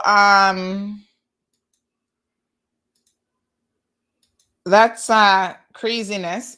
I've never understood why when people protest, why they burn down their own homes and their own streets and stuff. How is that really going to help you?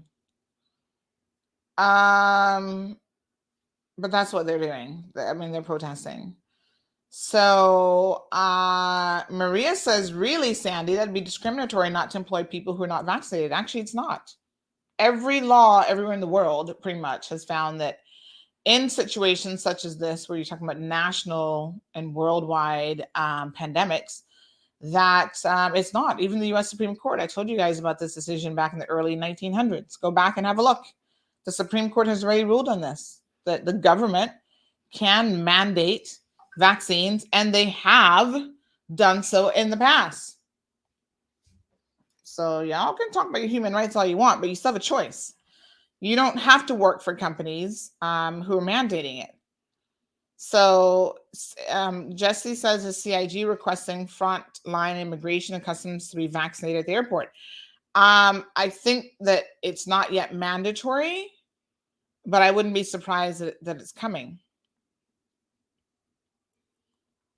Thank you, El Ray.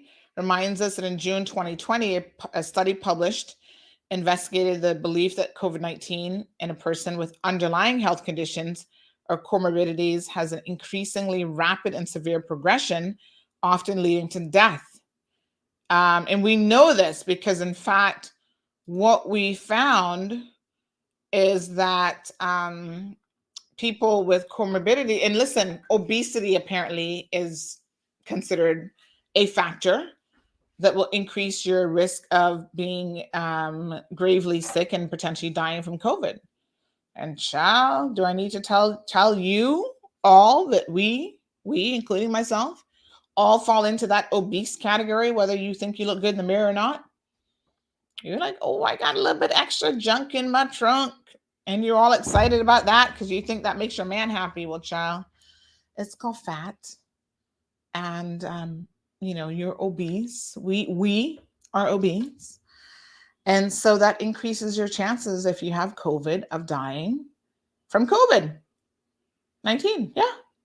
Irvlin says Sabbath keepers, first day of work, they can work Sundays.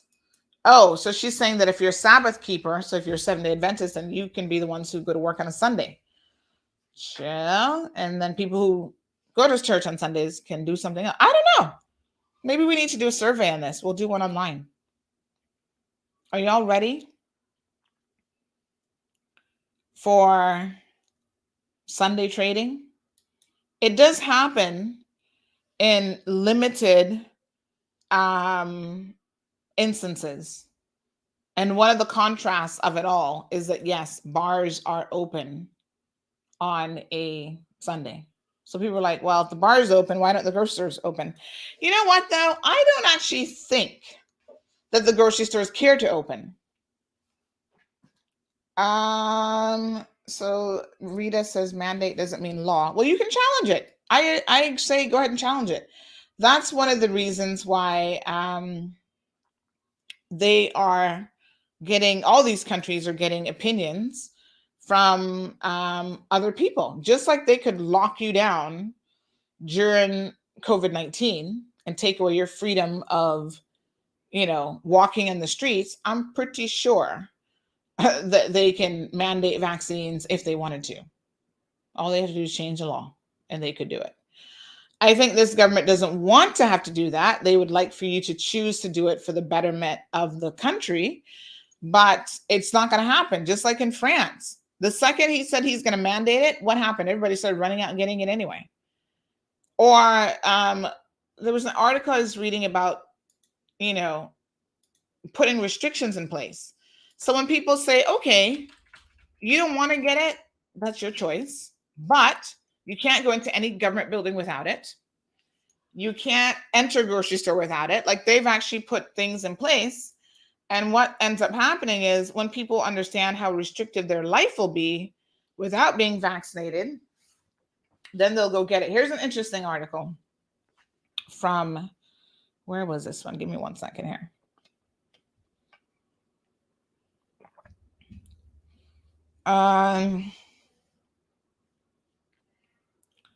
There was something else, Philip, about the cruise ships that came up in the news recently. Let me see here 1 second. Oh, there was a sad story about an unvaccinated dad who recorded like his days of regret in the hospital. My God. It's sad to see people say, that they made a mistake and they got it wrong when they're on death's door. There's an interesting story. I'm just trying to see if I can find it now. Oh yes, this one was PBS. Did you guys see this one? Let me show you. Let me share this one with you. Okay, so here's this one. From carrots to sticks, why vaccine mandates may work where incentives haven't. So, you know, they're incentivizing you. Right now, we have an incentive of $100,000 on the line. You can go and, you know, collect if you get vaccinated. You can enter to win. And so it says, while new COVID-19 cases surge, debate over lockdowns, mask, and vaccine mandates continue. United Airlines announced that it will require all of its U.S. employees to be vaccinated as a condition of employment. Everywhere is doing this, folks. This will be nothing unique to the Cayman Islands. Juliette Kayyem, who's a professor of Harvard Kennedy Law of Government and former Homeland Security Assistant Secretary, says vaccine requirement should apply to airline passengers as well. So you're not going to be able to do nothing soon without being vaccinated. You won't be able to travel into the U.S. because, stick a pin, just last week, they mandated it for foreign travelers. I think we had that one up on the website. Go have a look, but I think that was on the website as well. So let's listen to this little audio clip here. While new COVID cases surge, differing opinions over lockdowns, masks, and vaccine mandates prevail. Yesterday, United Airlines announced that it will require all of its U.S. employees to be vaccinated as a condition of employment.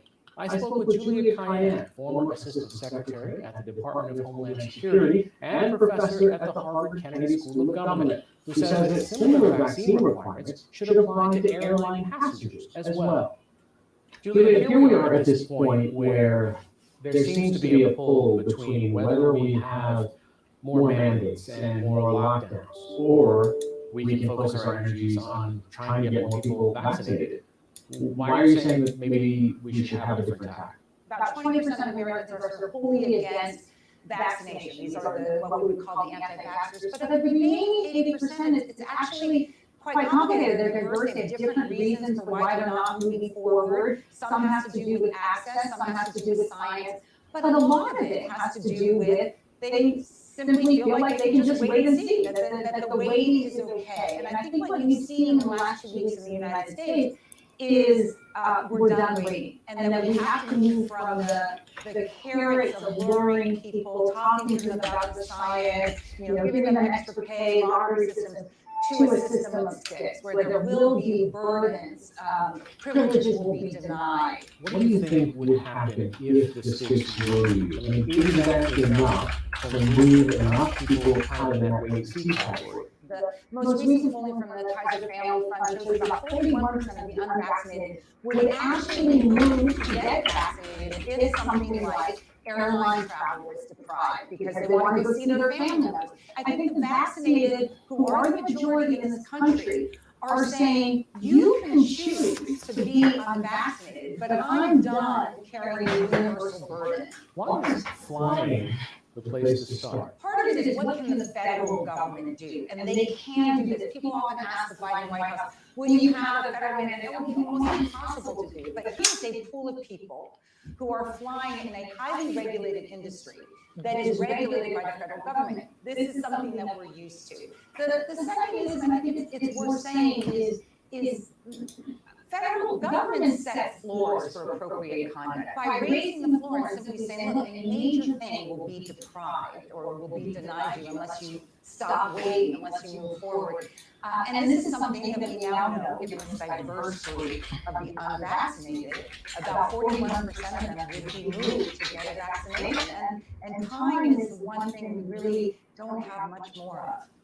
You've got a pushback for this idea of creating any sorts of restrictions to flying, saying, well, if you create no fly list, what are you doing? You're calling unvaccinated people terrorists, so why is that not appropriate routine? So a no-fly list is just a term used to say what pool of people can or cannot go on a plane. So you can't go abroad without a passport. That in some ways is a no-fly list. So part of what the message I wanted to say is this is a rule that can be enforced because we are always determining who can and cannot again on air travel, but it's no different than what you're seeing in the private sector right now. The NFL says to its teams, look, you can do whatever you want, but if you can't show up to a game because your team members are sick, you have to forfeit that game. We've seen a lot more on that stick side, and this would be another one to begin to drive those numbers again before we get a new variant that the vaccine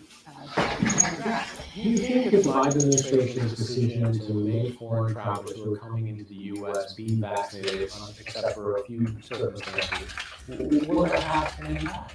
What the Biden administration is proposing, or at least putting out there, is similar to what you're seeing in the private sector, which is we're going to raise the safety floor. We're going to make a statement that we want people to get vaccinated. And it's also very business friendly. We need to get people back onto airplanes. The airline industry is still struggling. Business travel, personal travel is still down.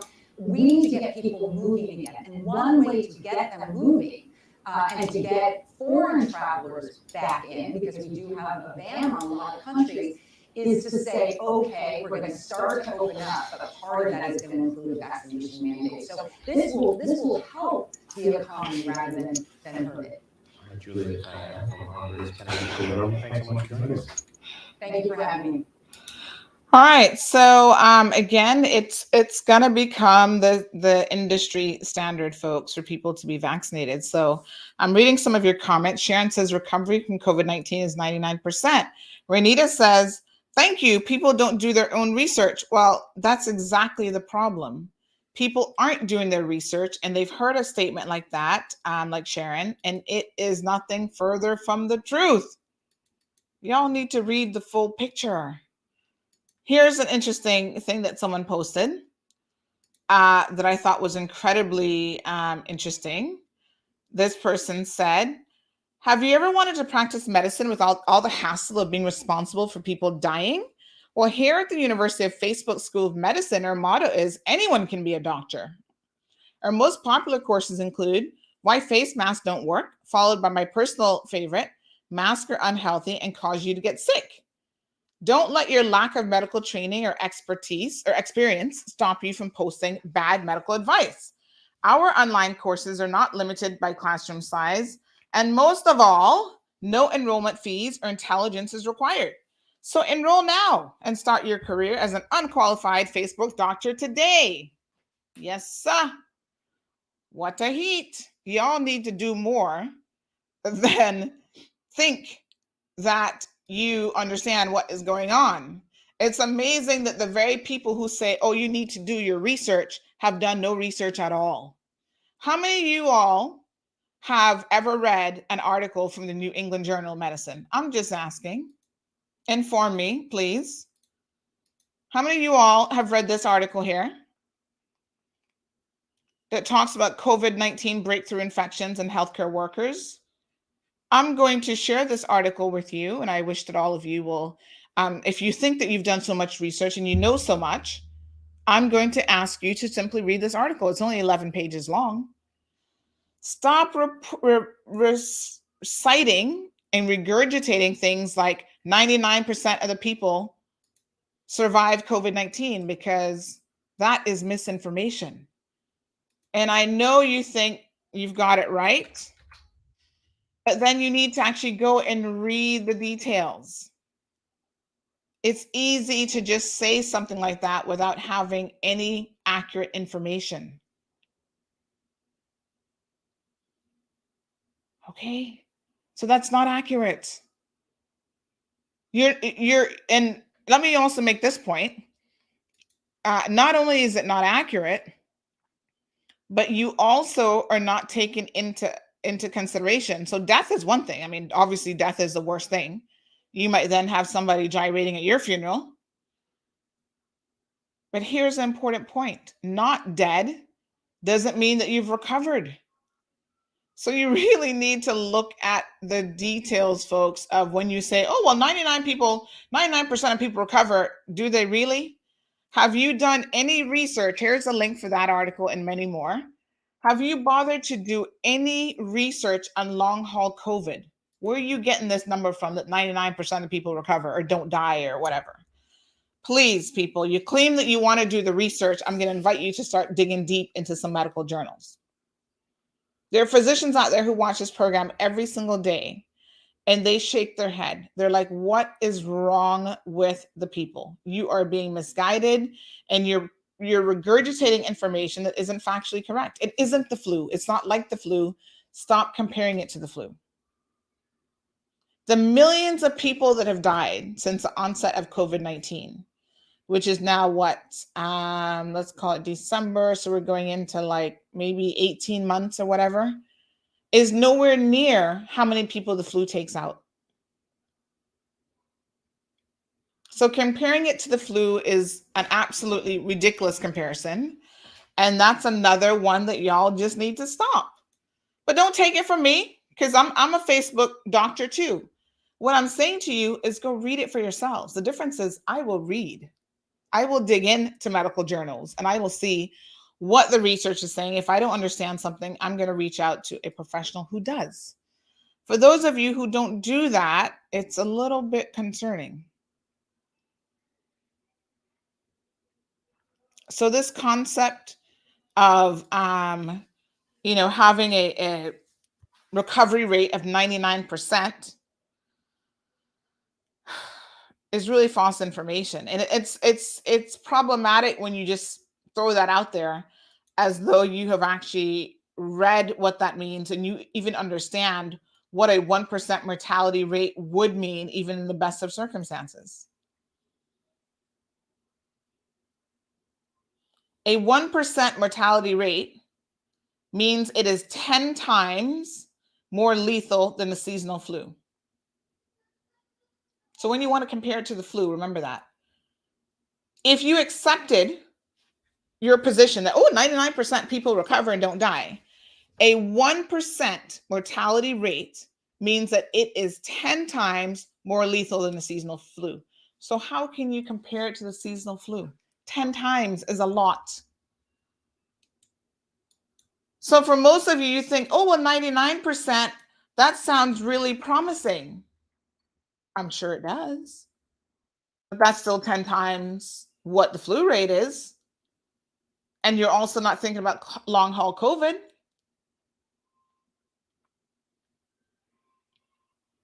Here's another fact. A 99% survival rate sounds promising, but when it's scaled out to the rest of the country, all 329 million residents, a 1% survival rate takes on a different meaning.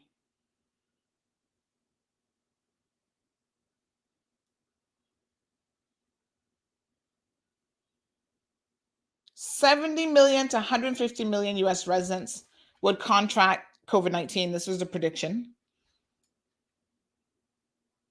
And so you'd be looking at, if you scale that down, right, to your infection rate, you look at a mortality of 700,000 to 1.5 million people dead. That is roughly the size of Washington, D.C. on the low end, or the entire population of Hawaii on the high end. Folks, really stop regurgitating information that you've not even bothered to try to understand what it actually means. It's really, really dangerous, because at some point we are going to have to reopen our borders. And once we reopen our borders, this concept, I don't know why it's so difficult to understand, of you saying, this is my personal decision. I can do whatever the hell I want. And my decision doesn't impact anybody else's health. It does when it's a community transmission disease. This is not the type of disorder like obesity or something else, where if you just eat yourself to death, I don't give a shit. I mean, I don't care, right? It's not that type of a thing. It's highly contagious. The Delta variant is even more contagious. So yes, your decision becomes a community decision. So I, for one, 1,000% agree with mandating vaccines. And I'm not usually a person who likes for government to encroach on my rights. But as someone else just privately said to me, or I think they might have put it in the chat, your right to not be vaccinated ends with my right to live and not have to suffer through long haul COVID. And that's the bottom line. Yes, your decision impacts other people. It's simple. And if I have to get on here every single day and say it like a broken record, someone said last week, 3-4 people said they're going to go get vaccinated because of information that I have provided to them. Good. I will keep providing it. The misinformation that is out there and the people who are like, oh, the government is trying to control us. Child, they have more effective ways of controlling you than going through all the trouble of creating COVID-19, releasing it, and then turn around and trying to turn around and try to create a vaccine to then try to kill you. I mean, it's just like, none of it even makes any sense. I'm just like, what the hell are y'all talking about? All they have to do is give you a free gift certificate to the nearest burger place and put something in that, you'd be all dead. Let's just be very honest.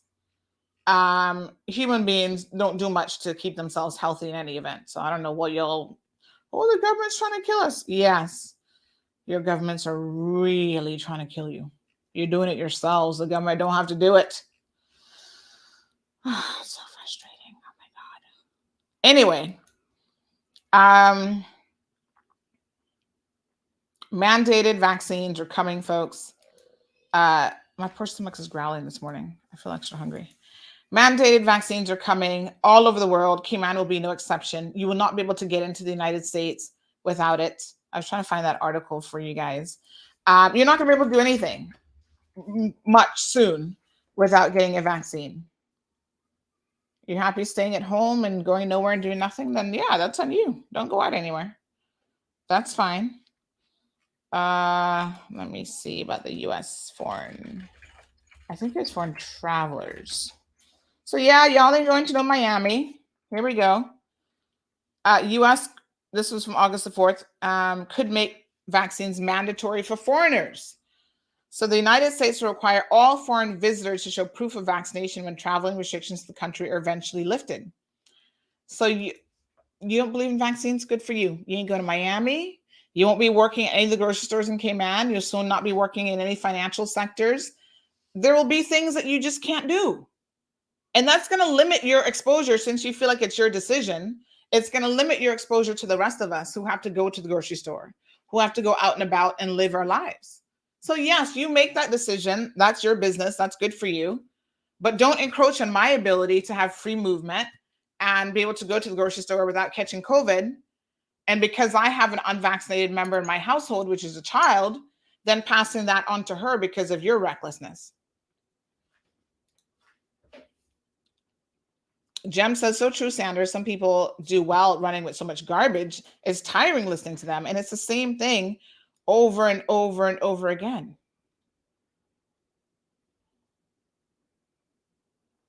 So Renita says an average of 56 million people died in 2017, but died of what? That doesn't even make any sense to throw that out there. All right, let's see. Died of what? All combined deaths? That's not a single thing. Why would you? Okay. In 2017, a total of 2.8 million deaths were reported in the United States. So where did you get that from, Renita? That's worldwide? That, again, I'm just not understanding how that is relevant to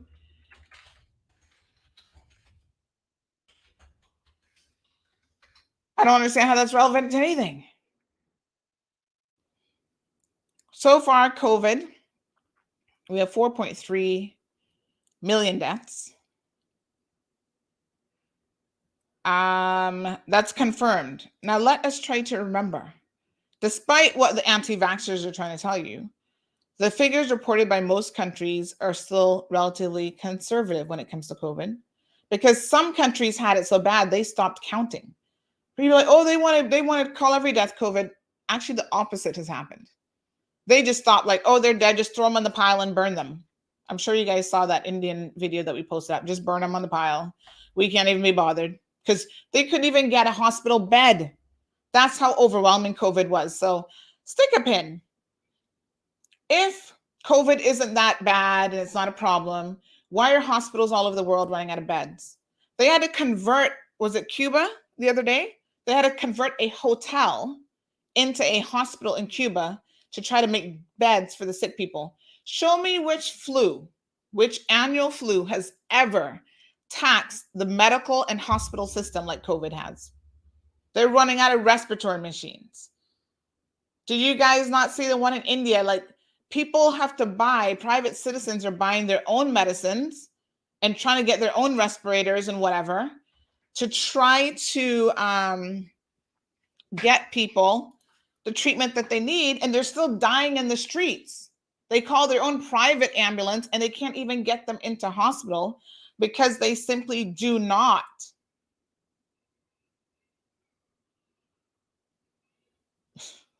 I don't even know where you guys get this stuff from. I really don't. Like, I'm just like, what the hell? Okay. Why would your government want to kill 7 billion people when it is costing them? It's ruining their economies and their countries. What's the logic? Explain to me the logic. They need to teach some of y'all how to take birth control. That's what they really need to be doing. I'm just saying, a lot of y'all could do with a little forced birth control. That's what they should be forcing on people. And I don't care who like it. When I see the foolishness that's going around, I'm all for it. Put birth control in the water, because some of y'all would need to be drinking it.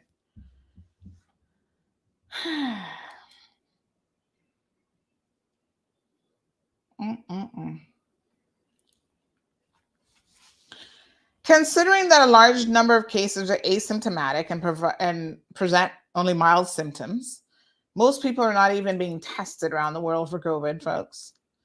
So the number of people who've actually had it is underestimated. The number of deaths also tends to be underestimated, as some patients are not hospitalized or tested around the world. The logic is all these restrictions will destroy countries, and your government wants to do that. Why? Your government wants to destroy your country. Why? Because that's going to get them voted back in? I'm not understanding. Help me understand here. Jesus, send some divine intervention and help me understand this logic of why all the governments around the world have collectively decided that we're going to destroy everybody. Just drop a bomb on the earth and we're done. Or better yet, continue to allow human beings to run the place because y'all destroying the environment and going to destroy the earth anyway. It just doesn't make any sense. It actually sounds stupid if I had to tell you the truth. I'm not calling you stupid, but it sounds stupid. It just makes no logic. Like, when I hear these anti-vaxxer theories, like, legit, my brain starts to hurt. That's how I'm just like, huh? It's like watching that woman dancing on the naked man. I'm like, what? My brain, y'all give me a brain pain, a headache. No, sir.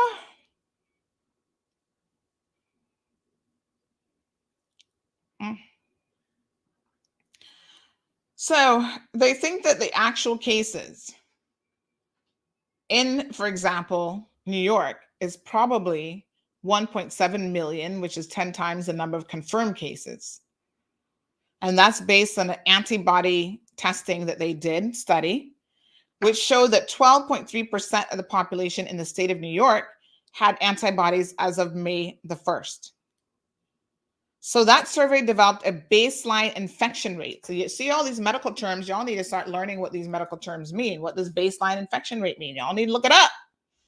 Because once you have a baseline infection rate, this is all math and medical science here, right? You can then look at the entire population size and break it down from there. Now, Black people and Hispanic people need to be particularly concerned. Caribbean people, that's you. 7% of white people are getting COVID. Asians, 11.1%. Multi or non, 14.4%. Black people, 17.4%. Latinos and Hispanics, 25.4%. Their age and other variables.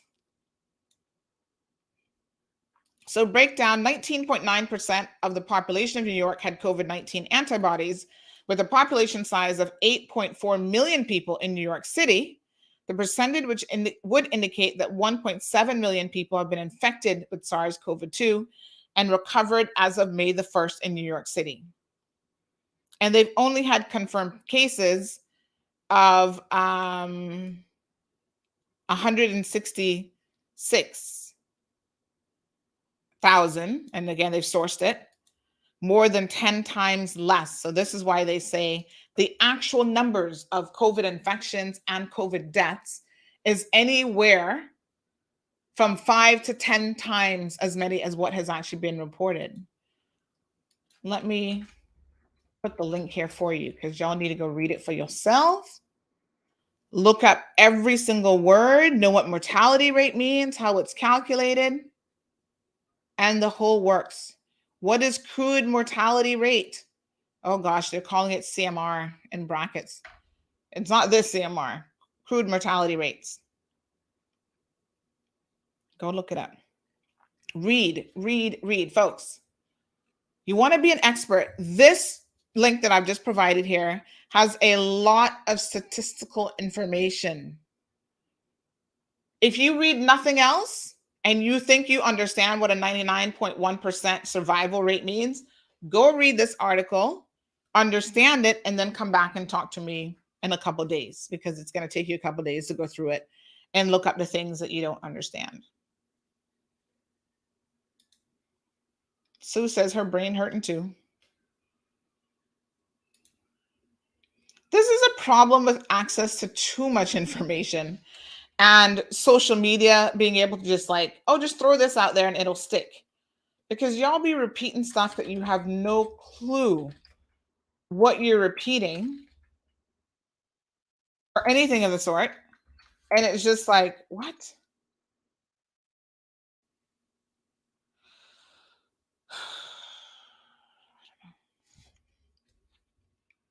That I don't know. All I have to say is once we reopen the borders, you got $100,000. If that doesn't motivate you, if losing your life doesn't motivate, whatever, the borders will be reopened. Because I think some of y'all, like the good professor said last week, some of y'all think that we will not be reopening the borders. Which government you think got infinite amount of money to keep paying people $1,500 to do nothing? The government don't have it. We don't have it. We the people, the government does not operate in isolation. We pay. The reason why we have such a high cost of living, government fees, stamp duties, blah, blah, blah. We pay the government to operate. That is our money paying people $1,500 a month to sit down and do what? They need to get back to work and earn their money to put into the economy. We're going to have the professor back on again soon to explain it to y'all. Why would the government participate in anything that is going to kill or harm the people? It don't make no sense. Pick sense from nonsense. What happened to the common sense that our forebears left us with, supposedly? You claim God gave you common sense, but y'all not using it.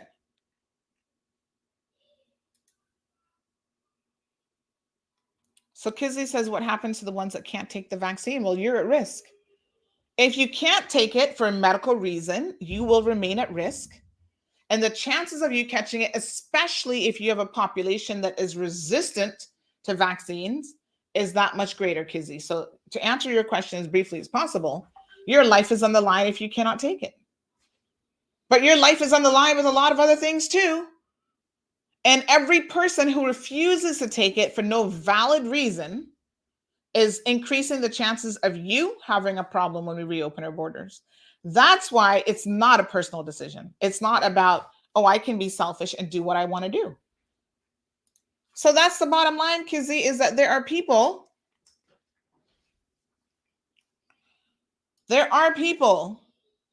who don't understand that our children are the greatest at-risk population. They are the ones who cannot take it. All right, they're doing some studies on that, blah, blah, blah. We'll see how that goes. But they can't take it right now. So when we reopen our borders, here's what George, what's his name? Takaki said. He's an actor, right? He says, overheard. The irony of anti-vaxxers saying that they don't want to be part of an experiment without realizing that they are now the control group. Go look it up. I'm sure that just went over some of y'all's head.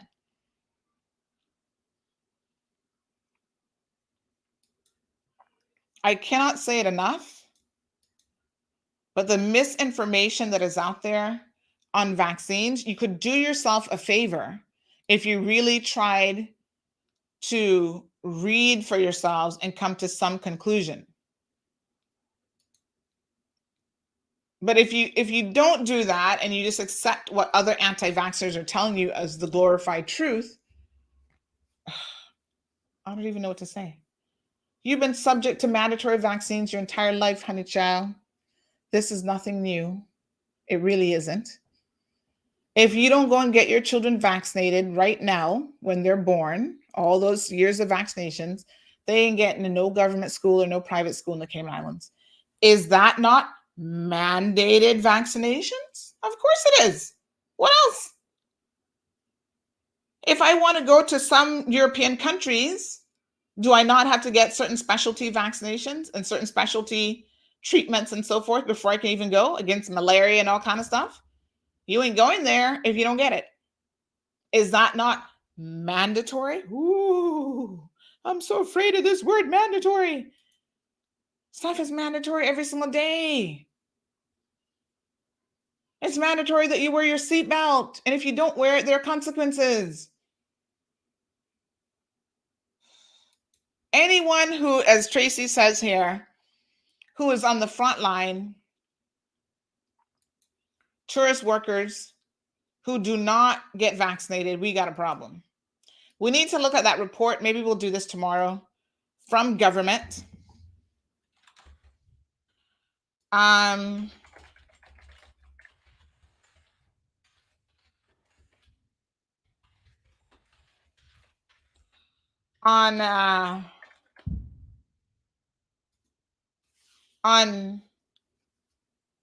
what's happening with the stipend people, because there's some very interesting statistical information. So I tell you what, why don't we plan on talking about that? Because I actually do need to go through that report in detail. Let's talk about that on tomorrow, Tuesday show. Oh, I've got some guests that I need to bring on. Oh, honey child, the schedule some days is so full. So I've got a guest who needs to come on and talk about this landlord. Former politician who shut off her electricity, she said. Trying to force her out because he refuses to fix his apartment. Maybe we need to bring her on tomorrow. Let me see if she's available tomorrow. Notch needs to come on. And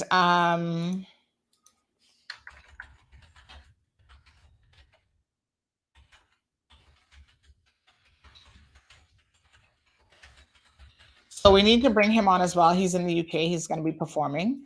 So maybe we'll do those two topics tomorrow. And then by Wednesday, maybe we could go over the report.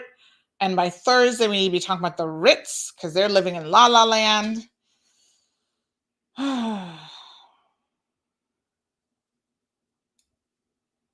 So Jonathan says a truly dangerous pandemic would not exist without a heated debate, nor would it require government incentives, BK meals, cash, and land for people to take the vaccine against an alleged dangerous virus. The global objective has clearly now switched from fighting a virus to ensuring that every person alive takes the same action of taking this vaccine. Granted, those that have already taken the vaccine don't want to feel or admit that they were duped. Hence, they tend to be the strongest proponents of it.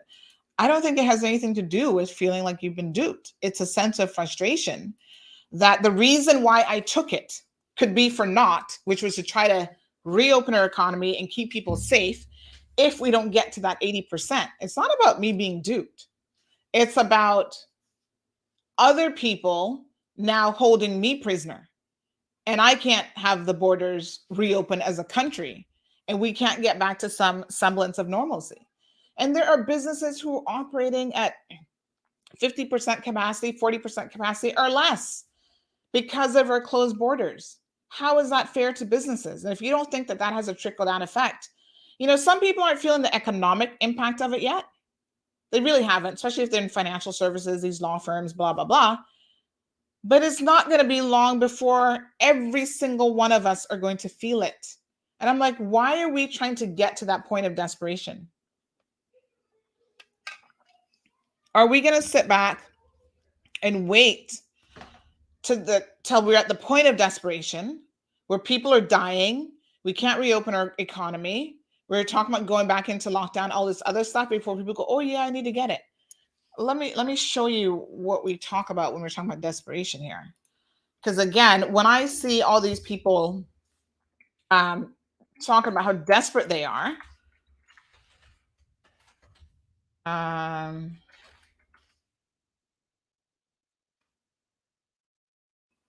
let me see here now. People on their death's door begging for the vaccine. Oh, I should have gotten it. I'm just like, really? Okay. Let's look at this one dad. Where is he? He's sitting here now doing a daily journal.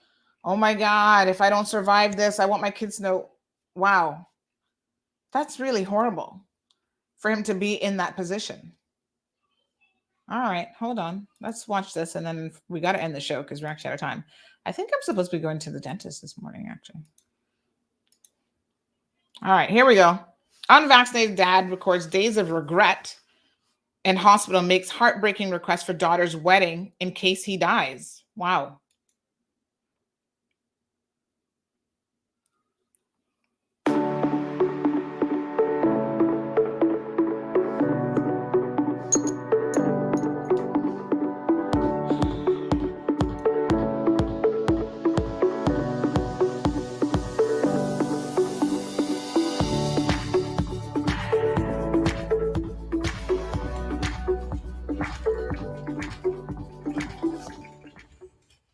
Share a Virginia man's story of battling COVID. His decision to post videos documenting his COVID-19 treatment has slowly turned into a tragic confessional.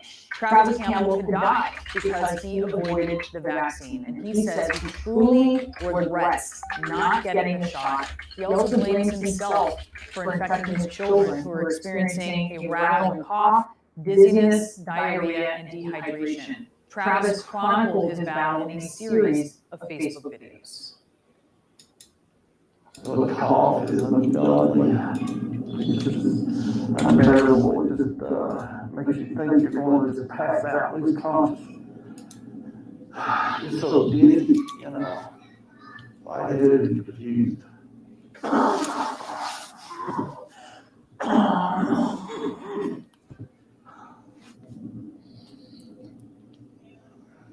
I've asked for prayers, but I'm kind of weird and I believe that Pat's starting sick.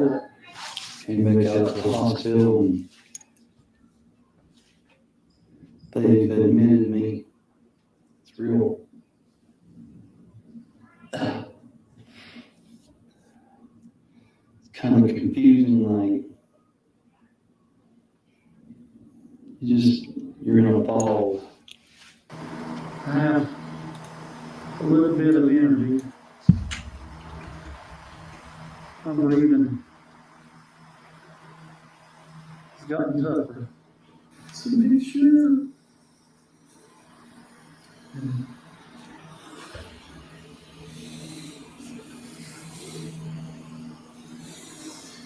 If you want to go ahead and not get a vaccination,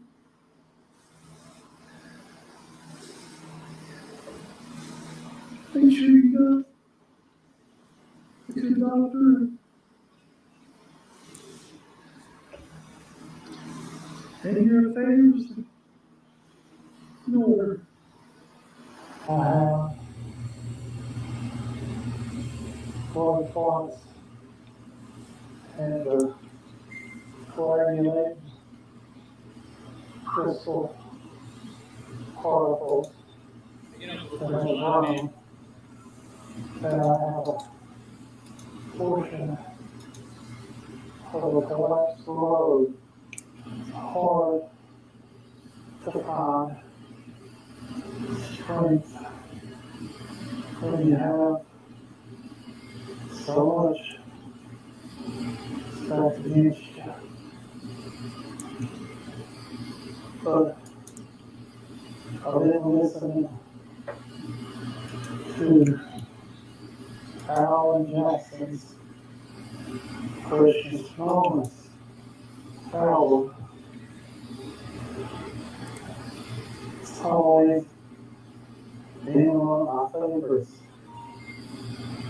So tonight and tomorrow, bring you your chance to keep listening to that album and see if it gives you same things that it gives me. Last night, my wife and I were able to see if I was going to allow him to put me on a ventilator. Worst case scenario. And I don't want to be on one, but I don't want to live. Really too nice. Is a long one. Last night I come to the realization that the chances of me not being able to give my daughter away at a wedding is greater than walking out. I had to make a phone call to my 14-year-old son, and I had to tell him what I thought my dream was of giving my daughter away at the altar. And I had to ask for his permission if I would go home, that he would give my daughter away on her day. I messed up big time, guys. I didn't get vaccine. That's okay. I made a mistake. I admit it. And I'm taking my responsibility now to please the love of God. If you really want to have a chance, don't fall wrong. Follow the TV algorithm, social media. Just protect yourself. It is so hard to watch that. And of course, our hope is that Travis pulls through, but he's facing this reality firm that he won't. And, you know, we've heard doctor after doctor say if people could just come inside these walls and if they could see what is happening, it would change their minds. And that's really what Travis Campbell is showing people. That was devastating. That was just devastating. Imagine calling your 14-year-old son to tell him that he may have to give his sister away at her wedding one day because Travis, the father, doesn't think he's going to make it. We certainly hope he does, and we appreciate the message he is sending. But wow, I don't know if Travis is going to make it or not. But there's unfortunately a lot of people in his situation who haven't made it, and there is regret video after regret video. I think what Travis is doing that's a little bit different is he is actually doing a daily video vlog of his COVID-19 journey from his ICU bed, calling his own son. Wow. It's crazy. Well, we'll see what the future holds for the Cayman Islands. I see people, Maria said, oh, we're all feeling the impact of the pandemic financially. And I tell you that the majority of Caymanians have not. Government is the largest employer on island, and all civil service continue to make their salary just like they did before. So tell me, what impact are they feeling? The increase in prices, which they're going to complain about, yes. but they're still taking home a full salary. When government starts to say, wow, the finances of this country really, boy, COVID hit us hard. And so now we have to start cutting our salaries because we expect them to lead, civil servant salaries, and all these other things, then we can talk. Then you can come to me and have a conversation that says we've all felt it. Most financial services companies still paying everybody full time. Some people still have the comfort of working from home. So to say that the majority of people in Cayman have felt the financial constraints of COVID, I don't agree with that statement at all. We got access to pension. As a matter of fact, some of y'all felt it so little that your access to your pension money meant that you could go out and staycation every other weekend. The Moritz was still banging because the dollars in the local economy were flowing. They didn't have the tourist dollar, but for the first time ever, they had locals there every single weekend. Y'all having the best time ever. So Maria, again, I don't know where you get this. Oh, we've all felt it. No, we haven't. Most people haven't. That's why I say, you know what? After being shut down for 7 weeks, if A.L. Thompson says we never want to be in that position again, because A.L. Thompson still paid their staff. Their staff didn't feel it. The company absorbed it and felt it. And so if A.L. Thompson says, no, we're not going to take the chance of our staff members getting sick again and having to shut down this company for another week, 2 weeks, 3 weeks, whatever, I can't blame them. You know how much money A.L. Thompson's lost being shut down for 7 weeks?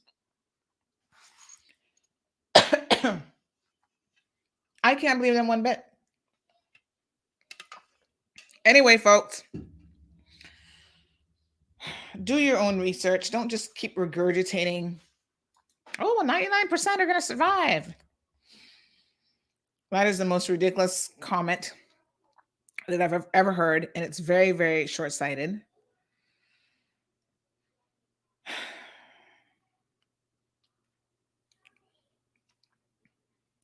Read, folks. Read with a desire to fully understand. Don't just regurgitate information. Even when I tell you something, question it and go read it and research it for yourself. I'm not a scientist, and I'm not even a Facebook doctor.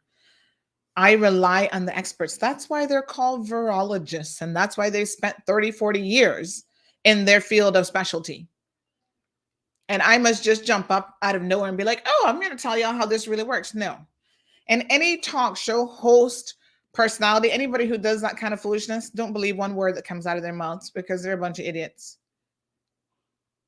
Here's another man who believed government microchip conspiracy theory, says that he regrets not getting COVID-19. We'll play that one tomorrow. If it takes showing you every single person that we can get a hold of that have regretted it, because in the Cayman context, we don't have those people here. You can't go to the hospital and see the devastation, the lack of beds that it's going to create yet. Florida is running out of beds. Cuba is running out of beds. Y'all need to be in those environments and be in those countries to comprehend the devastation that COVID is causing. And you want to compare it to the flu? Are you crazy? I mean, legit, are you crazy? Because in my mind, there is no comparison. I've never in my entire life, in my almost 50 years now, heard of any pandemic that has taken hospital beds like, the morgue is over capacity. I don't know what flu y'all talking about, but that doesn't happen with the flu. That doesn't happen with every other way that people have died. So, when you're talking to me, you got to come with a little bit of common sense because none of this sounds right. Yes, I support the grocery stores. I support A.L. Thompson's.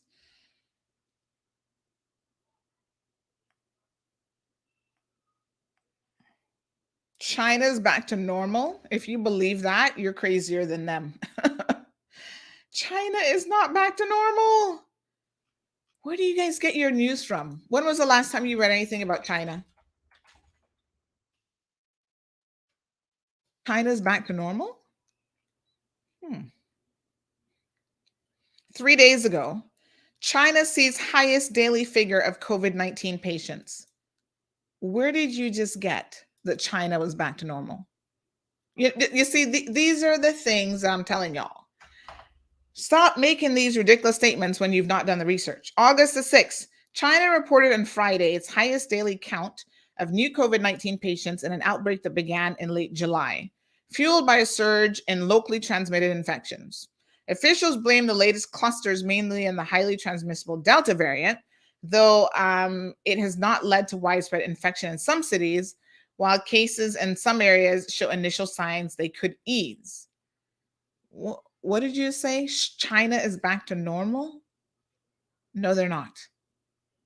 No, no, and no. They're not back to normal. And we also know that China actually underreports cases. So I don't understand. 6 hours ago, Delta variant broke down Australia and China's defenses. Because initially they were praised for stopping the outbreak. Do they need to change their strategies? Yes. So Australia and China are back in lockdown. Millions of people in both Australia and China are back in lockdown. Health systems in Malaysia, Thailand, Indonesia are all overwhelmed.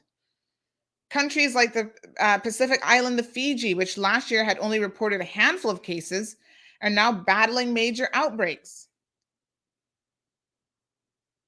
So when you say they're back to normal, what do you mean by that?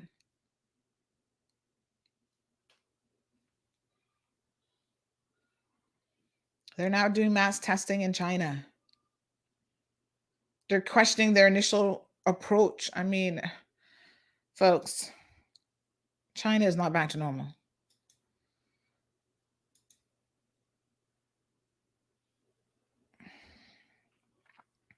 George says stupidity is at a high time, at an all-time high, and fake news put people in fear. While all I can tell you is people don't even read. People will make statements, and it's obvious to me that they not read nothing. Nothing. 8 hours ago, Channel News Asia, China reports more COVID-19 cases. While some cities kick off, I'm sure they're about to celebrate again, some foolishness to make it spread even more.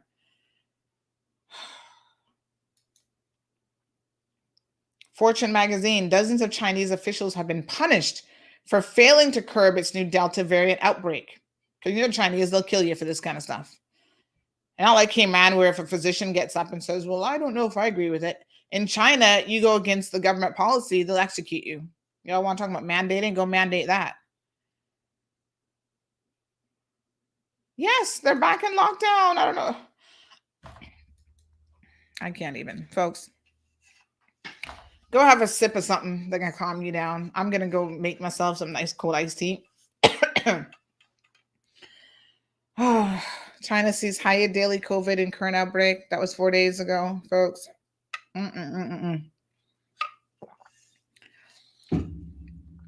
I encourage y'all to read, but then it looks like all y'all read is fake news on social media. The fake news links that people send me every day, and I do one quick little Google search and I send them the correct information. I'm like, couldn't you have done that yourself? What's wrong with you people? Anyway, I really do have like a legit headache now. So before I have to go double up on my blood pressure meds, let me just stop right there. Big shout out to David Evanks over at Prodigy Jewelers. You guys know on Friday we ended the show with me going over to see him because he had a surprise for me. And boy, I tell you, was I ever surprised. OMG. David outdone himself. Look at this beauty. Oh my God. What? This is amazing. I'm wearing it today in case you haven't noticed. Thank you, David. Wow, look at this. A Cayman Mall Road pendant. Diamond encrusted. Oh my God. The Mall Road is paved in gold. David has outdone himself. Wow. This man is amazing. When I say talent, that does not describe what David does. He is amazing. He can create anything for you. You just tell him give him the idea, and I didn't even give him this idea. David did this on his own. This is my birthday present, y'all, from David. Thank you, David. It is beautiful. Absolutely gorgeous. Thank you. That's a Caymanian talent. We're going to interview David soon because we want to hear how he got his start in the jewelry business, because you guys might be very, very interested to know. So listen, Caymanians, the world can be your oyster even in the world of jewelry, because look at what David has created. Look at this. Hold on. Oops.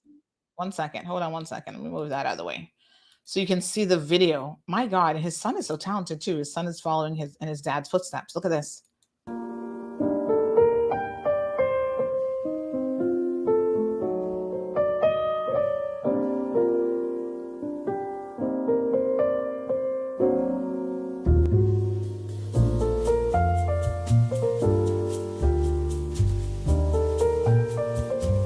Wow.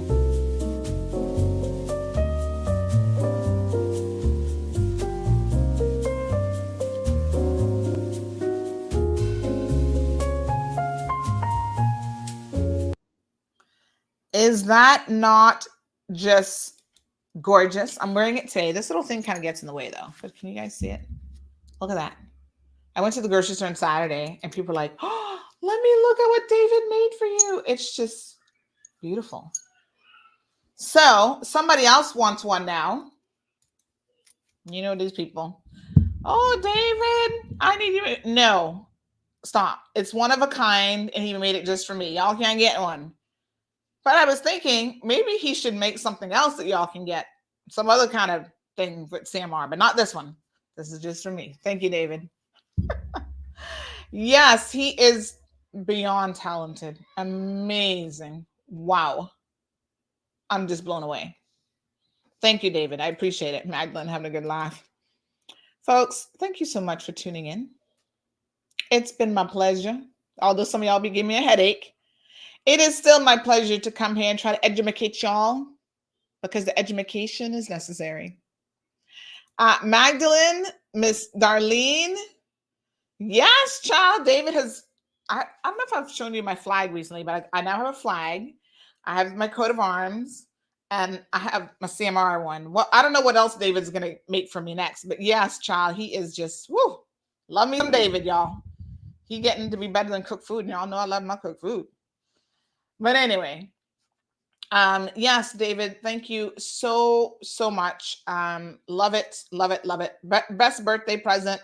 Thank you, Larita. Thank you, Wee Wee. Thank you, Paul. Yes, David, not just for Christmas, he can make your wedding bands. He can do all kinds of stuff for you. Just go out there, folks, and shop local, support local businesses. You're looking for a little present, David can definitely get it done for you. So I appreciate his company so much. Folks, have yourselves an absolutely gorgeous and beautiful day. Please stay for kicking off the work week. School's still out, yes, so the traffic shouldn't be that bad. Oops, sorry, I hit that button a little bit too quickly there. Try to take your time on the roadways, y'all. Don't be running into each other. We've already had 2 accidents this morning in 2 different grocery stores, and somebody else was messaging me saying, why is the traffic in Red Bay slow this morning? Only God knows. Probably another accident. Y'all just can calm down. Calm your nerves. Okay? Double up on your blood pressure tablets if your doctor says it's okay. Drive slower. Indicate. Pay attention. Use your rearview mirrors. Wear your seatbelt. All the good things that make us better drivers. Yes, we need to get the economy going, and we need to open our borders safely. We're going to get there one way or the other, y'all. That's all I can tell you. That's all I got, beautiful folks. Appreciate you tuning in. Be blessed. Thank you for tuning in to another edition of The Cold Hard Truth. Make sure to check Facebook for showtimes and more information and the latest news at CaymanMarlRoad.com. Subscribe to our IG and Facebook pages to get the latest happenings.